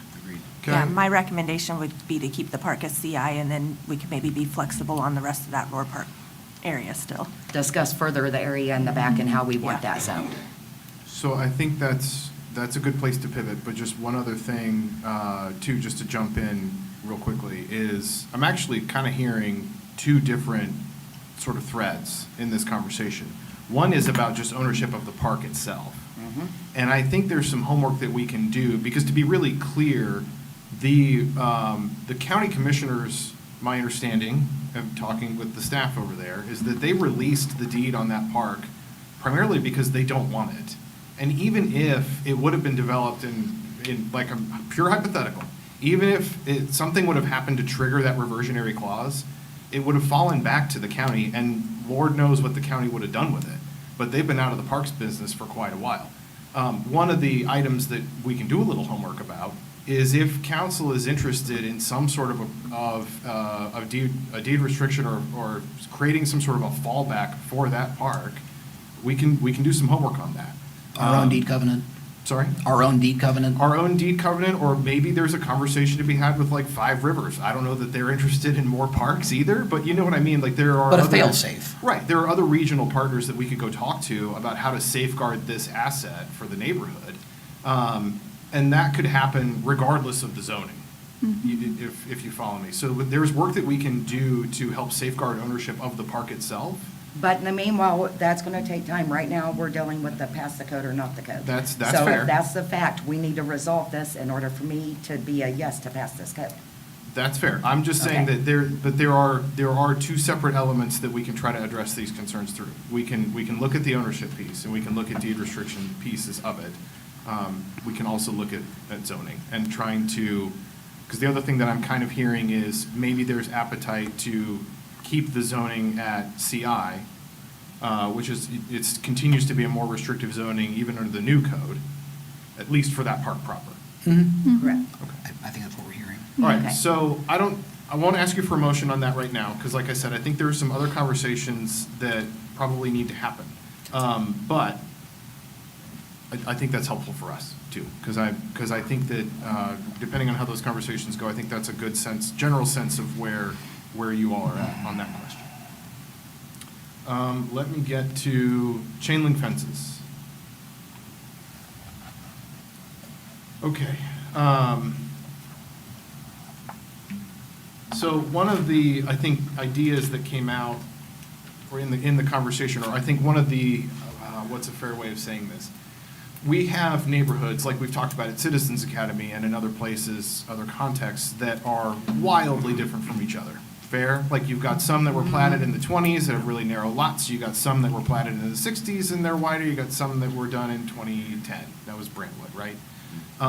Okay, so the current code is pretty inadequate at trying to dial into what the needs of each of those areas is. And I think there are a couple ways that pops up. Fences are one. The approach, I don't want to misspeak, so reel me in if I'm out in left field, but I think the approach in the proposed code was essentially to permit a front yard fence in not just RH, or is it everywhere or just RH, Naya? It is in areas where there is majority of chain link fences in the front on those blocks. Right. So, and the way that that's structured now, so let's say you live in a neighborhood where there are very few front yard fences. Then if you wanted to put a front yard fence in under the proposed code, you would not be permitted to do that. You could still come ask for a variance, correct? Correct. You could still follow the usual process that you have to follow today to ask for a fence. The key difference in the new proposed code is that if you live in a neighborhood that has, right now, 60% Yes. front yard fences, you would be permitted by right to just put your fence in, because the rest of the. Yes. rest Of that, your block has to be, because we went through this. Yes, your Of your block. block. We Of need, your block. yes, so my Fair. block, for me to put a fence in, which I do not have in my front yard, my neighbors on both sides of me do. So they run down both sides of me. But for me to put that one little strip across the front of my yard in chain link to match theirs, I cannot under this proposed code. Because 60% of my block does not have chain link fence. There's more than 60% with fences, but some are your split rail wood and everything, which knocks it out. It's not 60% of all fences. It's 60% have to be chain link. So that means under the new code, I still could not put a chain link fence in. Fair. So the issue in terms of being able to address that, I think there are two options that come to mind that are top of mind that council could talk about in terms of trying to address that concern. The first would be, you could reduce the threshold from 60% to a lower number. So 40%, 50%. So in other words, if 40% of the houses on your block had a chain link fence in the front, then you would be permitted to do it. Probably. I haven't counted. we haven't that up to counted. figure it Let's out. let's not spot zone. Yes, Right, exactly. correct. Yes, but for the sake of example, one way to do it is through changing the threshold. Another option that you would have is to just say that any property that's in this case, an RH district, which are the higher density, they tend to be the older plats with the narrower lots that have, I mean, this is just my gut check, but I would say they probably have proportionally more chain link fences than some of the other zonings anyway. Council could just say you can have them in those neighborhoods, in those zoning areas. By right. By right. So they're really, that's kind of what we wanted to take a temperature check on today, is do you have a preferred approach for how to address this? And then we'll go from there. And just, Go ahead. sorry, just to clarify, when we're saying, because I don't want anybody hearing this to say that's not what you said. When we're saying this, on the maps, I wish we had those pulled up, can you go back to the maps of the new code, under the new code? If you go to slide 7, you can see the whole map. Slide 7, thank you. Well, you wanted the new code, correct? The new. That's- The new that's- code map, yes. Oh, yeah, it is, I'm sorry. Naya. We've had too much snow. We're all, yeah, exactly. Yeah, you should be able to see all the areas that Okay, are yes. It's a bit RH. There we That's all go. right. New code. Okay, so under this new code, if you look, one thing I want to point out is like most Valley Plat is your RA, I'm pretty sure all of it actually is RH. Now, where the confusion runs, so I want to make sure I put this out, and I believe it's Kenneth's neighborhood. There's that section right in the middle, though. Although most of it's RH, right in the middle of his, it is not, it appears, if I looked at it correctly. Of the Richland Yeah, plat? yeah, exactly. So you've got two sections on both sides that are the RH, which are your higher density houses where they're closer together. But right in the middle, you have the RL. So it would only qualify not per neighborhood. I would just want to make that Yeah, clarified. and just glancing, But by that zone of RH only. So I some of believe in those the Richland houses- plat, the ones that are, where it switches over, there are a few blocks that are, were just platted out at a different time. Right. So they're laid out a little bit differently. Yeah, so you've got your RH, and then you got RL, but then you've got a little Then it goes section of back to RH RH. again. Yeah, So I good just want to catch. clarify that for anyone listening and watching, that it is by RH, it is not by neighborhood. We've got to be specific so that people understand Yeah. that part. Thank you. Based on the feedback that I've been receiving from the public for a long time, like I'm talking the last couple of years, as I've been talking with people about personal use of property, fences is a hot topic that comes up all the time. Personally, I would like to see that threshold go away for the residential high-density areas specifically, where those areas could be allowed to have the chain link fence, the wood picket fence up to 4 foot tall, the iron fence, whatever the standard fencing materials are, without variances. And then corner lots in those same areas, I think should be able to have the chain link that doesn't restrict visibility as long as they are non-obstructed, again, without variances. That's what I'm hearing the most from the public whenever people are mentioning their concerns. It's fences specifically for corner lots and being able to have their front yard fences without the variances. And still require permits so that we can check. to Definite make- permits, Especially on the yeah, for corner safety lots. reasons, Yes. you're digging, yeah, And- definitely. and you're Yes, digging. chain link should be Yeah. a permit, just like it's Definite. always been. I'm Okay, I'm I just wanna make 100% sure on, we're no, all I'm clear, 100% yes. on board with the permits and whatnot. So I it's a just think permitted we- use, but still Yes, go and through we the shouldn't, process. No just way- be- yes. and just because your neighbors are chain link doesn't necessarily mean that yours should have to be the exact same if you have a different vision for your property, as long as it's an actual approved fencing. For the RH. Correct. I would support that approach. Yeah. I think it's fairly simple, there's not a lot of, like, think in math the- to do there. Is our or- current front yard fence 36-inch threshold or 48-inch? 48. 48, okay, thank you. Can we make a motion now? Sure. I was going to say. I would like to make them, go ahead. I was going to say, in the realm of keeping things a little bit simpler, you mentioned the whole 60% of your block and all that.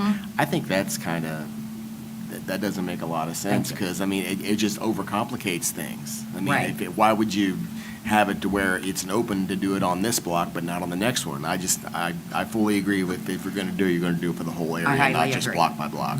Okay, you got a motion, Frida? Yes, I would like a motion to, on the front yard chain link fences, to make them allowed in all RH zoning districts. They are allowed in the front yard up to 4 feet without a waiver or a variance required, just the normal permit for a fence. And that is not just chain link, it's any regular standard fencing. That's already in the code, And but we're corner adding lots to as allow well. the chain link. And corner lots as well, with the chain link, is that Corner included in your corner motion? lots as well, yes. So however we need to word that. Katie's looking at us like, what? I'll We'll- have to we'll get listen it. to that again, because I didn't quite get. Okay. I got the general, so just to I read got that all, back. yeah, I got all. Just to read that back. Yeah. So this motion would be to direct staff to make an amendment to the proposed code before we bring it to you to vote on, where, and we will come up with the right legal language, but we would change the code and bring it to you so that front yard fences would be permitted in RH zoning districts up to the usual height without a variance or a waiver, including corner lots, and that would be any eligible fence material, including a chain link fence. Correct. All properties are residential, In RH Yeah. district. Wasn't, In RH. wasn't just to be sure, just to be clear, corner lots had to be chain link Chain link fences? for visibility, I agree For with that. visibility. Unobstructed, And there's a sight unobstructed line chain link. equation Just to that make you sure I'm use. understanding, because I'm making notes as well, is it just chain link on the corner lots? Unobstructed chain link would be my recommendation, just for visibility. I would agree. Okay.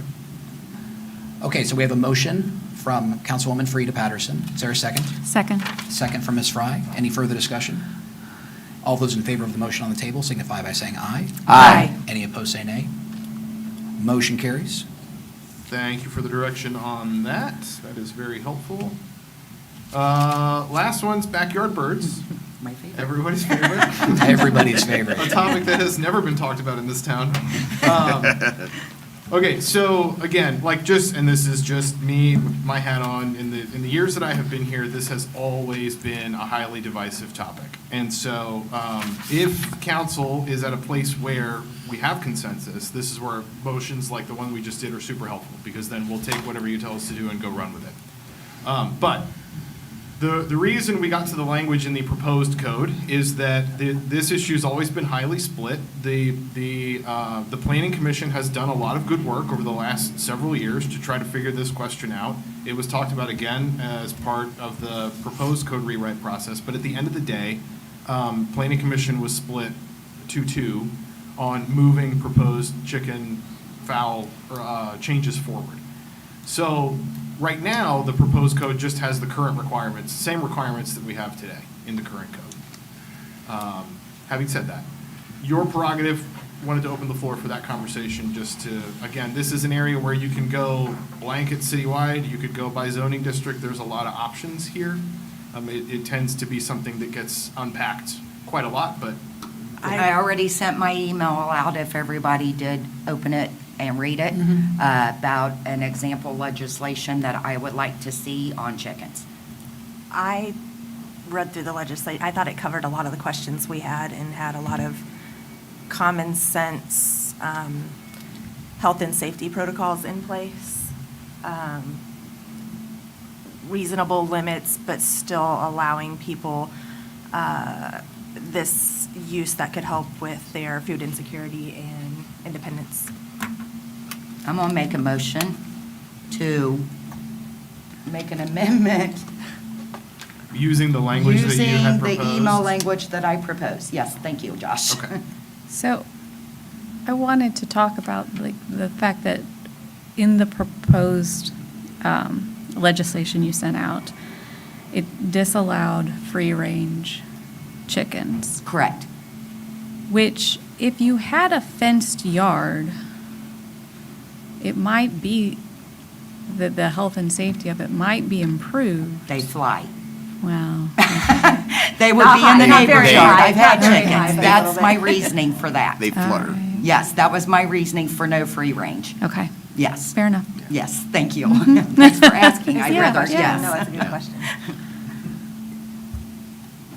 Okay, so I didn't want to interrupt because you were going to you made a motion. Correct. Okay. And we can further discuss if there's a second. I second So that. did you second? I apologize. No, I just now. Just Okay. now. I'm seconding it now. All right, so we have a motion and a second. Now we'll just discuss. I'm not in favor of chickens in residential areas. It's been a stance that I've just held for a while. I think that the opportunity for a number of problems outweigh the benefits that many might see. I'm also keenly aware that well over half of the residential neighborhoods in our city have documented deed restrictions.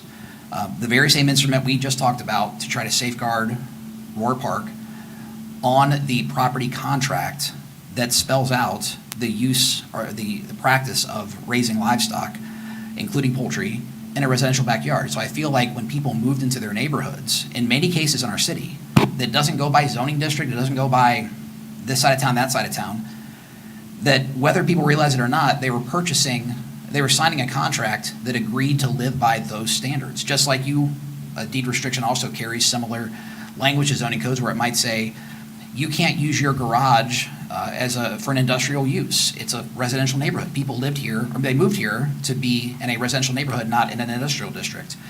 So I feel like what we would essentially be creating is a patchwork of areas of town, and as Josh said, this is, I wouldn't say divisive, I would just say that there's people on both sides of this issue that just hold different opinions. I do think, though, that the city itself would be putting residents in a situation where they have no recourse but to bring civil action against their neighbor, because if you just, let's say this passes in 2 weeks, and everybody says, well, you can have chickens in the city now, and you didn't read the deed restrictions or deed covenants that go along with many of our neighborhoods. And as I said, I'm happy to provide that list because we went over this with Planning Commission 2 years ago.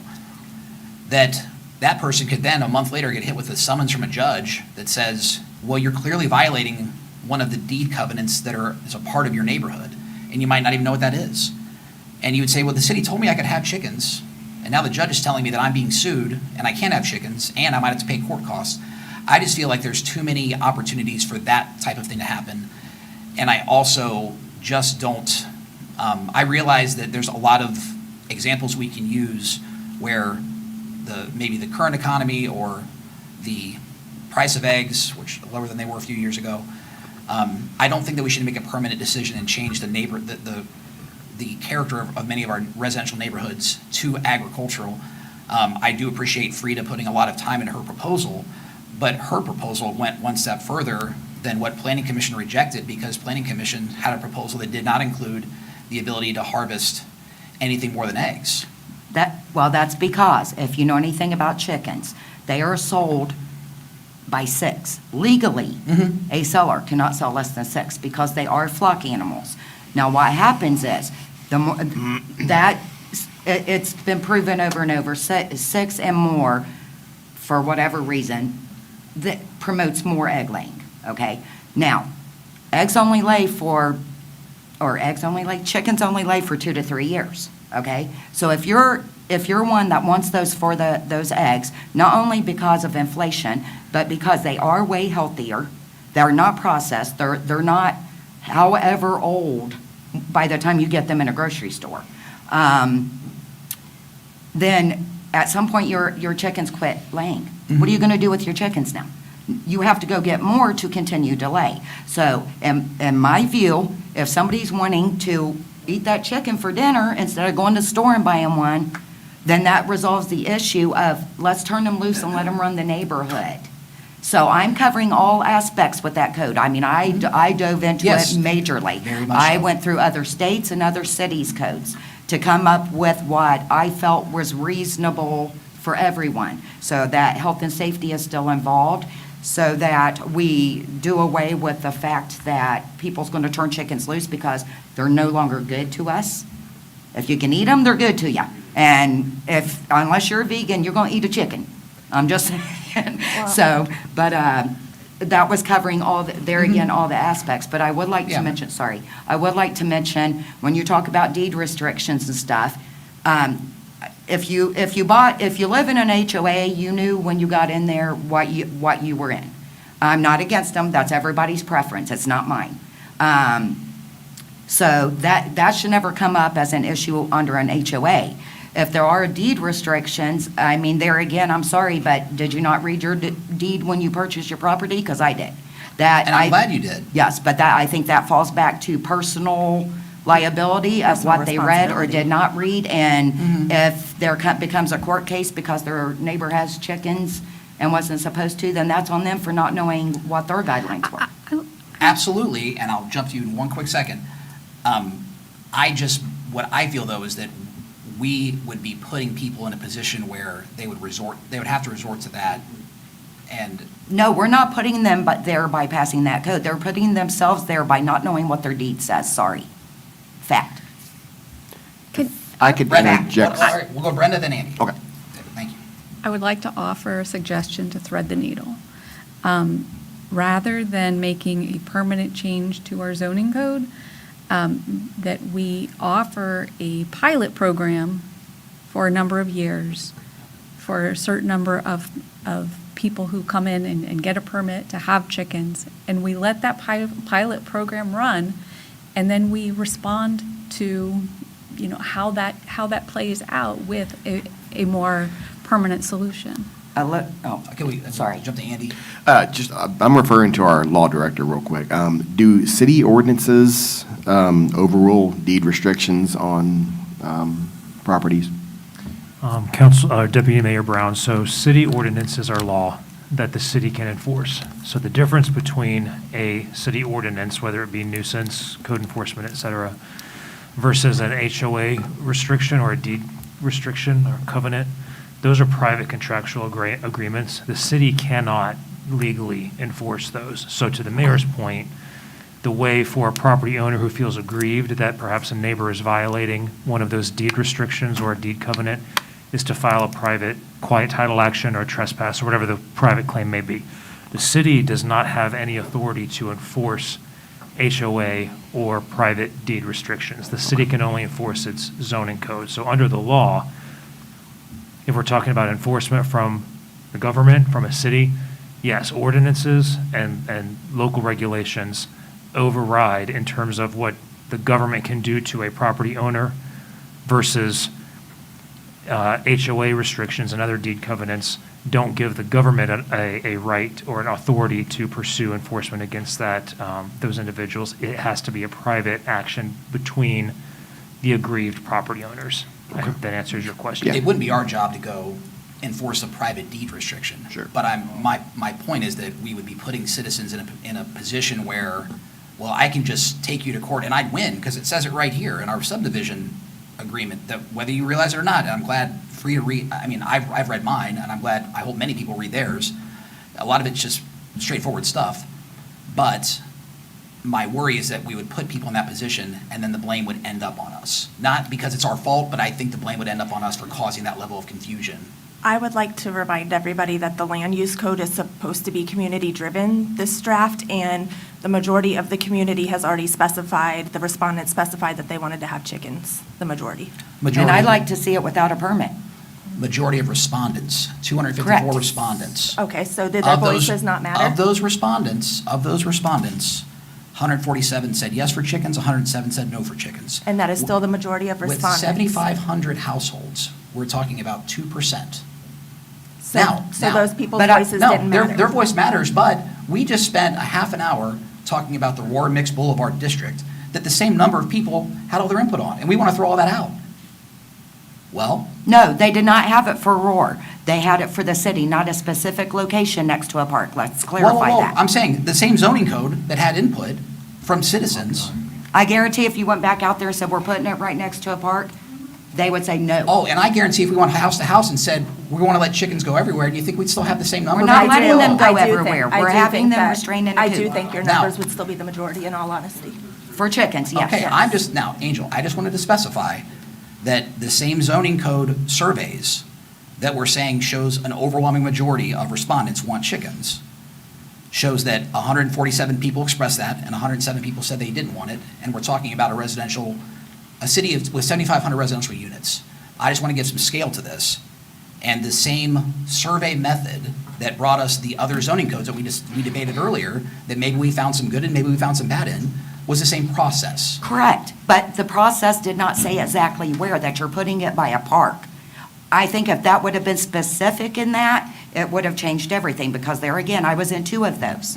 And what I'm looking at is, oh, wow, the city's thinking about doing something for our kids, like a recreation center, blah, blah, blah, where they can all go to. Next thing I know, the area around the park in my neighborhood, I was going to allow recreation on top of everything else. That was not the thought that it was going in the middle of a neighborhood. I mean, I'm pretty sure most of our thoughts was it was going to be like at one of the city areas, like your city, the part we sold to CIC.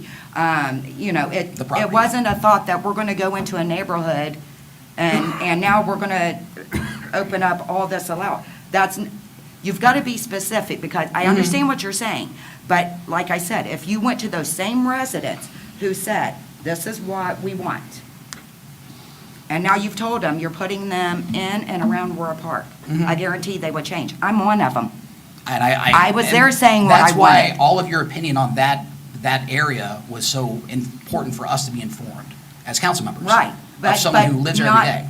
But there again, if you would have told me, we're considering doing this to this park, this area, I would have said, you're doing that next to a park? And you're taking a park? I would have said, oh, no, no, no, right So then. if we walk this chicken language through Forest Ridge, where there is another layer of governing authority, Correct. Are you still going to have a majority say yes? It wouldn't matter if they said yes. I just want everyone to make sure. Well, and since it doesn't matter, chances are the majority of those didn't vote yes for chickens unless they had no clue that they're not allowed anyway. Sorry, they're in an HOA. They know what they're allowed or not, the majority of the time. They signed up for that. They moved into that. And over I half mean, of our city signed up for something that we're basically saying now, we think it's fine, and it's our vote to have, but We cannot base all of the rest of the city on what an HOA allows or does not allow. No, and I'm not doing that Because either. those people chose to live in that HOA. I am not choosing to live in an HOA. But the So if I larger- want to choose to have chickens, I think I should be able to. The larger point, though, is that there's similar restrictive language in over half of the residential neighborhoods in our city, and most people don't even know that. Well, then they need to make themselves known. But that's why a permitting process is important, because you would not be able to get the permit if the deed restriction exists. So would you consider voting for the plan Frida outlined if there were permit restrictions in there? I would feel a lot more comfortable voting that way if we did a pilot program, something that we could trial, and then we don't have to like try to predict the future so hard if we did something like that. I don't think we have to pilot it, because we can come back if we see us not working and amend it, and those that already have them are grandfathered in like anything else. That's I'm not seeing a chicken, in my opinion, any different than my neighbor's dog. I have dogs, not complaining. I have cats, let me just verify. But I don't see that as any different than my neighbor keeping a dog in a kennel outside. Yeah. Angel, you I talked don't about see a difference. permitting process. What would you, in your mind, how do you kind of envision that? And I don't know if you care about deed restrictions or not, but does that factor in at all? It could. I mean, I think that's something to look at. If your deed restrictions don't allow it, then you're not eligible for the permit. But Okay, if they do, then that's something. If they do, then you should be eligible regardless of which area of the city you live in. Okay. And in a I permit agree. process, just to Yeah. verify, Naya, Yes. in a permit process, Could we please, in the gallery? Sorry. We're having a hard time hearing each other. in a permit process per se. So, So, I live in Forest Ridge, and I come in, example, I don't, just to clarify, I don't want somebody to say, you lied, you don't live in Forest Ridge. And I come in, and I'm trying to get a permit for chickens that are now allowed. So part of that process is that they search that deed here in Riverside, and be able to say, no, you can't, only because your deed restricts it. For chickens? Do you know or just- that? So, Basically, so for anything. so for anything, I'll use fences as an example since we just That- talked that about works. that. We approve it based on our regulations, and then we will put a comment or a note on there to refer them to their HOA. So see, that does not help. No, but there'd be nothing to prevent us from doing that. Well, no, I'm not Because the saying deed- that. Because the deed information is public and it's well-published and it can be mapped out. But why make them do that then? Because if you that- moved into a neighborhood under the assumption that I'm not going to live next to chickens, because it said it when I bought my house. But that's the point. So, okay, let me rephrase this. So according to Naya, if I'm understanding, and please, if I'm not, please correct me. I live in an HOA. I want chickens. My deed restriction says I cannot have them. I come into the city. I pay my permit fee because a permit's now required, okay? I pay my permit fee. It then goes into the zoning and everything for approval. And at that point, the approval would state, can you repeat that, please? We put a note in there referring them back to their HOA. So it would say, yes, you're allowed. It would be permitted. But then it would, there would be a little note saying, referring back to, that's still not But we helping could, that individual. we could adopt a policy that says that, We can make it required. yes. Well, in fact, if I can just jump in here real briefly. So, I don't know if it was 2 years ago, it's been a minute. One of the last times that this was talked about, I think it might have even been at Planning Commission. It was. It was. We had actually talked about some options related to creating a permit program for chickens, and part of that permit review process for staff would be, staff would check the deed, and if the deed restricted urban fowl or whatever, then we would deny the permit on that basis. So there is a way to do that? Yes, we have the power. Yes. If that is what council wants us to do, then we would establish a program and establish a process in the code to do that. Then I would agree with a permit at that point, because that permit would make a difference in that situation. If that was the only thing, the only permit, the only restriction Right. at this Yeah. point. Yeah. Yeah, would be the deed And I- in restriction, my not opinion- lot size, not things like that. I think the homeowner should be responsible for providing that document when they go to get the permit, so that way they know right offhand, if this is the proof that we're allowed to That's have chickens in reasonable. our backyards, Yeah. then we can move forward with the permit. I think your Whether- permit would be incomplete without that. Mr. Yes. Mayor and Yeah, Deputy that's Mayor, reasonable. just a legal point of clarification, when we discussed this during Planning Commission, it would be legally preferable. My advice to the seven of you would be, if there's a system like that in place, that it is incumbent upon the applicant to provide the deed, so then the city is not in some way trying to regulate a private Showing that covenant. there's no restriction on that. Yes. Yeah. And That's I my would- advice. It's not our job to verify it's not, but they have to fill out a full permit, and that includes a copy of the deed, which, again, I could get it right now on any kind of computer and print it out. Right. Anybody's deed, not just Right. mine. Or the Right. HOA. Yeah. So can we make I would like to make a motion then for whoever to work on that wording with the permit and everything. Well, So we'll point of order here real fast. Yes, So the please. first motion and the second was just to adopt the language or something similar to what Right. you had initially suggested. Yes. What I'm actually hearing now, just summing this up, is it sounds like the direction is, or the next proposed motion would be for staff to develop some language about a permitting program for urban agriculture that includes a check of deed restrictions, and we will figure out the right legalese to use, and to develop that and bring that back to you. With a permit required. Correct, Yes. with a permit requirement. Yeah. Develop For the that, chickens. bring it back to you, and that would be the thing, once we've got that language in Right. place, then I would probably look to council for a motion to put that into the code.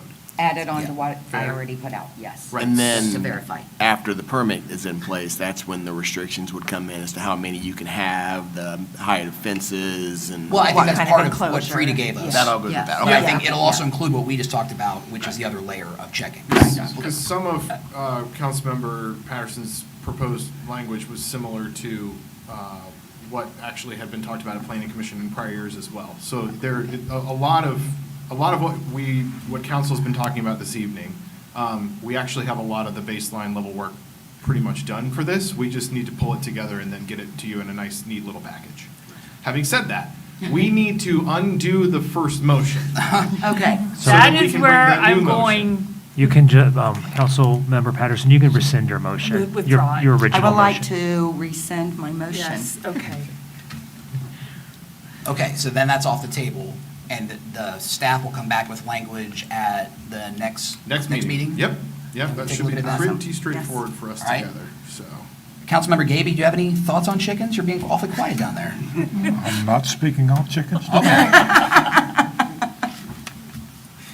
All right, Okay, so it's your prerogative to talk or not talk. It's fine. So if I can just summarize then where we've landed here this evening. We, staff, have direction to go ahead and prepare some language for council related to chain link fences in front yard lots for RH. We captured all of that, including corner lots, and with respect to backyard birds. And we'll put a pin in the zoning question until a later time. The roar part, correct? Yes. Yes. Yeah, sorry, Correct. excuse me. That's- Thank you that's for where I the, think thank we you for the landed. clarification. Yes. There's a lot going on. So yeah, fair enough. That makes sense. In that case, thank you for the direction. This is helpful. This is part of what the discussion items section of the agenda really is for.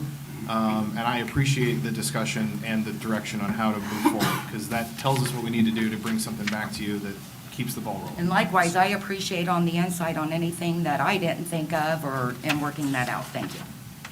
Absolutely. Good conversation. Whew. Fair to move on?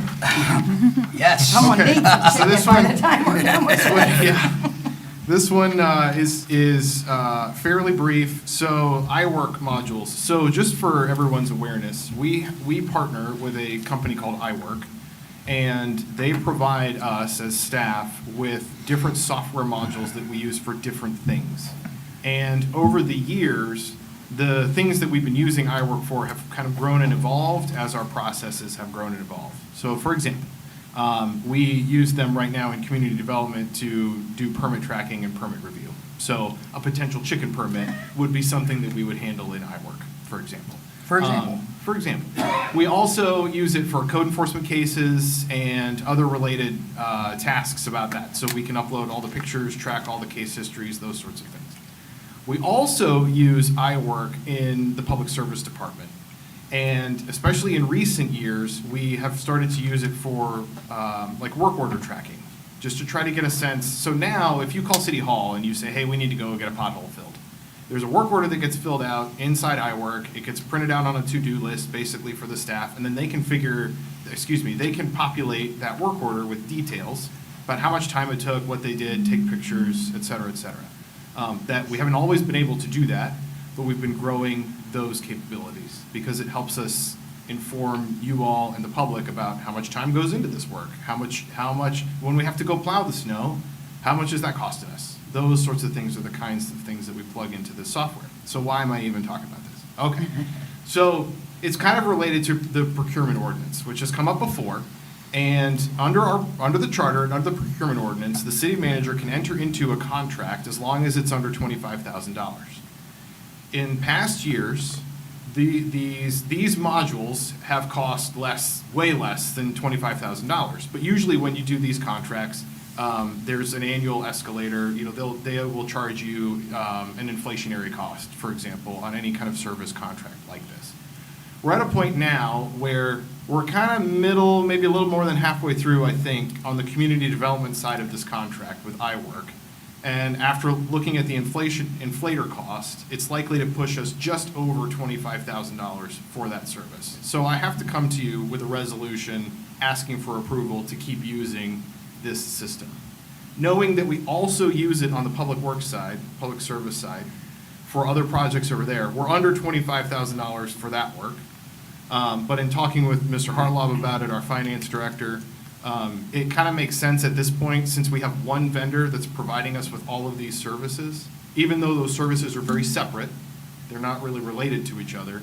But we'd like to bring you a resolution that just sort of blesses this relationship with iWork and says, keep using the modules, here are the costs, and then that would satisfy the procurement ordinance requirement to keep moving things forward. Go ahead. Is that cost? Sorry? Is that current cost to continue? So the total amount, I believe, of this year's fees is just under $50,000 for all of the different modules that we use.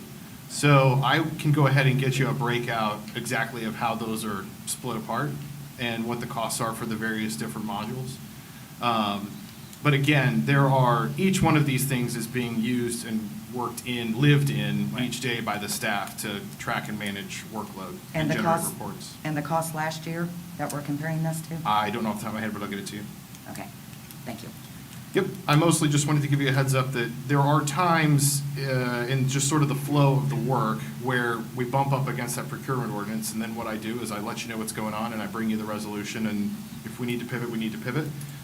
This is one of those situations where we have a lot of time and a lot of data in this software, so we could look at changing vendors. My hunch is that it would take a lot of time to switch. They're also one of the least expensive vendors on the market as it is. So that's something that we can talk about. Just for transparency reasons for everyone listening, that's why I asked what was the cost last year, compared to the cost this year, just so. We'll pull that together. Yeah. In other words, it's inflation. Yes, in service contracts like this, it's common to get some sort of an inflationary escalator. And sometimes, even in like a trash contract, there will be a fuel surcharge. Right. And that goes up every year as fuel costs go up, those sorts of things. Very similar to that. Thank you. So I'll prepare that, I'll have that for you at next meeting. Thank you. A couple of things just to sum up here at the end before we get to council member comments. The first thing I do, they are still here. I do want to give Ms. Moore and her team a huge shout out for their response during the snow. I'm not sure how many folks out there are aware.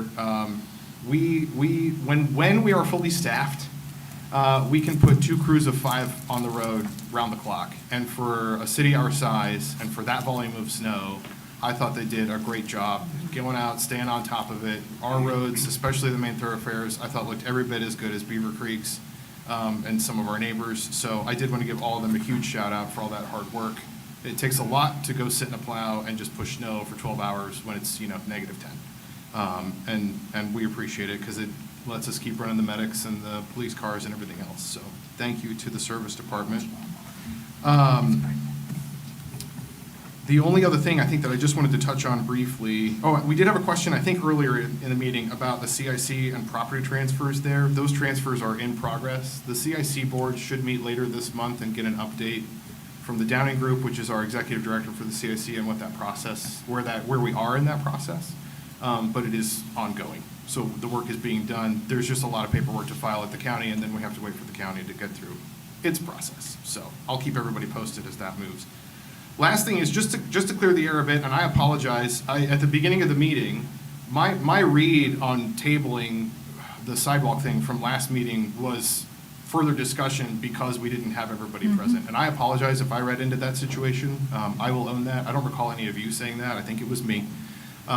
So just to clear the air, just to set the record straight, that had been my interpretation of the request. And if I was in error, I apologize. So that's all I have for you this evening.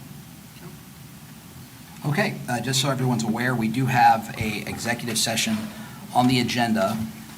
There is no planned action after the exec, so we will just adjourn after we reconvene.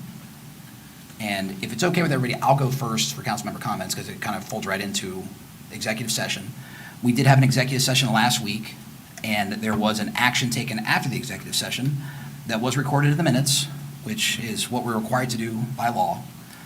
But I also want to make sure that everybody understands what we were dealing with and what we voted on. So we, as a city council, approved a resolution authorizing a settlement to resolve an ongoing litigation between the city and PNC Bank. The case began last March when PNC filed suit and the Montgomery County Common Pleas Court against us, challenging our ability to enforce our nuisance abatement code on a foreclosed property over on Phyllis. From the beginning, it was our goal to address the blighted property and return it to a productive use for the benefit of the surrounding neighborhood and have one less blight.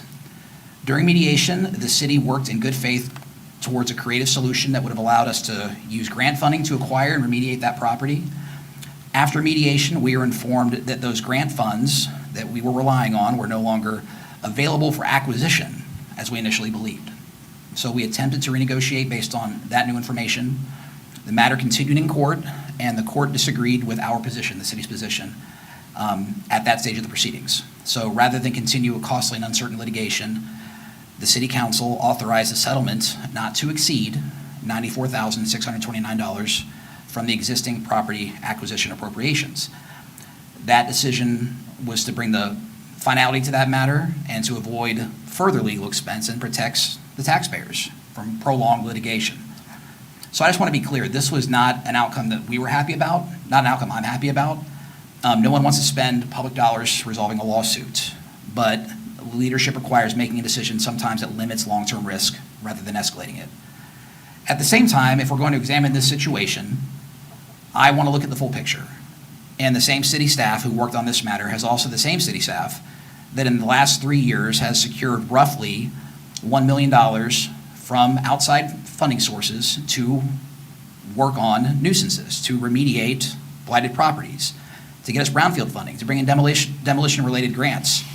That's just in the last 3 years. And those outside dollars have helped us address some of our toughest properties. And I think that that's something that is front of mind for me because that takes the burden off of the local taxpayer, off the residents of our city. So we can acknowledge our disappointment in one legal outcome, but recognizing the broader record of responsible, result-driven work from our staff that is improving Riverside. And I want to say, if we're going to look at the scoreboard, let's be honest about it and see what is in the win column also. So now our focus is to move forward, continuing to address these blights when we can, and continuing to secure outside funding through grants, through partner agencies, through relationships that our staff has worked very hard to build, and continue to protect the long-term interests of our community. So I just want to say thank you to our staff who works all the time on this stuff and make sure that public knows what it was. What we voted on last week at the end after executive session, we typically have executive session at the end of meetings. We don't always have an action item coming out of it, but that was the case last week. It wasn't to hide anything, and this is something that I'm not going to run from. I made an error asking staff at one meeting last year to give an update on this in the middle of the proceedings. And I shouldn't have done that. I should have let the proceeding work out. So that was my error in putting staff on the spot, and that's something I want to avoid in the future. So that was what I wanted to cover at the very beginning. Ms. Frida Patterson, do you have anything for tonight? I done said enough. That's not true. That's not half true.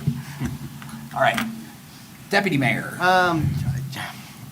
To quote a former councilman, Zach, he said this is what local government's all about, just a lot of discussion, a lot of different viewpoints, and it's great to see it's all coming together and working together as a local government for our citizens. So, and also I want to echo what Josh said about our Public Works Department. They did a phenomenal job. Many of you know I'm a school bus driver for Beaver Creek Schools, and I can tell you that our neighborhood roads look just as good, if not better, than a lot of neighborhoods in Beaver Creek did. So kudos to them and shout out. It was a huge task, but they rose to the challenge and took care of us, so we appreciate them very much. So that's all I got. Thank you. Ms. Angel Patterson. I would like to revisit Mr. Denning's comments about finding volunteers for snow removal for the bus stops. I just want to put that out there again, that he did post that online. I do remember seeing that. And to reiterate, if anybody's available to help with that effort, to please reach out and try to help if possible. The only other thing I'll add, Andy and I were talking earlier this week about there was several folks in our neighborhoods that went out and helped their neighbors, even if we didn't get the bus stops tackled as much as we'd like to. But Andy saw a young man in our neighborhood. And Young man by the name of Matthew. And there were a number of examples on social media of young people that were helping their neighbors, not asking for money, just clearing off driveways and helping folks. And that was a wonderful thing to see in our community. So kudos to those folks. Ms. Fry. So the snow interrupted our last blood drive efforts. I wondered about that. Yes. So the blood drive was not held in January, but we do have our next one scheduled on March 23rd. So anyone who is hoping to come out for that one, please come out to the one in March. And if you don't think you're going to be able to make it. The blood center still needs the donors even when they have to cancel drives. So if you are available to go downtown and donate there, that would be much appreciated too. I just want to also chime in and say, I went to work the day, what was it? So the snow came on Sunday. I stayed home Monday, but by Tuesday I was able to get into work, and I was one of the few people on my team that was able to make it in. So just another anecdote to exemplify how great the road crew did. To piggyback on what Andy had said, I personally believe that democracy works best when we are all the voices have a chance to be heard, and that we work together to build that consensus, and that every voice is important. And I was very appreciative of how we worked through these issues. Providing, leadership to our community that we can tackle challenging things. On a related note, I know that the stormwater and the trash change have been stressful changes for the community. And our staff have worked really hard to make these changes as smooth for everyone as they possibly can. So please treat our staff respectfully when you call in.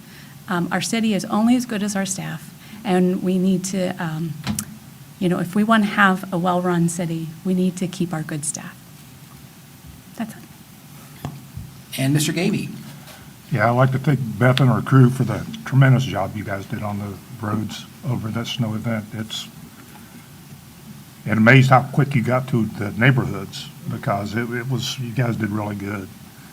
And I'd also like to know is it normal to table a resolution when a person is absent when you vote on everything else but that one resolution? I don't know, just to briefly chime in on that. City councils can do whatever they want, as long as within the bounds of the law, as long as you have 4 votes to do the thing. So again, my read, and I apologize if I spoke in error during the last conversation that we had last meeting, was that because not everybody was around, that council wanted to defer the conversation, so. Well, now I do have something, Mhm. because you just said as long as there's 4 votes. So that does not apply to also the planning commission, is that such, where they have ties? So the 4 votes in this context means a majority of council, which is 7. So if we don't have all 7 here, and there's still a vote, and it's a tie, what happens? It fails. A tie vote fails, which actually is what happened, to your point just a second ago, is actually what happened at Planning Commission. So we have a planning commissioner who serves in I believe it's the National Guard, who is deployed. And so that meant there are only 4 folks on Planning Commission. And so there was a motion at Planning Commission to advance some of the language about chickens, and that went 2-2, which meant that it failed. Because a tie vote will fail. Right, okay, thank you. Okay, is there a motion to go into executive session for the reason listed on the agenda? Motion. Second. We have a motion from Mr. Gaby and a second from Ms. Fry to go into executive session at 8:11 PM for the reason listed on the agenda. Mr. Gaby? Yes. Ms. Fry? Yes. Mr. Brown? Yes. Ms. Angel Patterson? Yes. Ms. Frida Patterson? Yes. Mayor Williams? Yes, we are in exec at 8:11 PM. Legally, Feels you like are.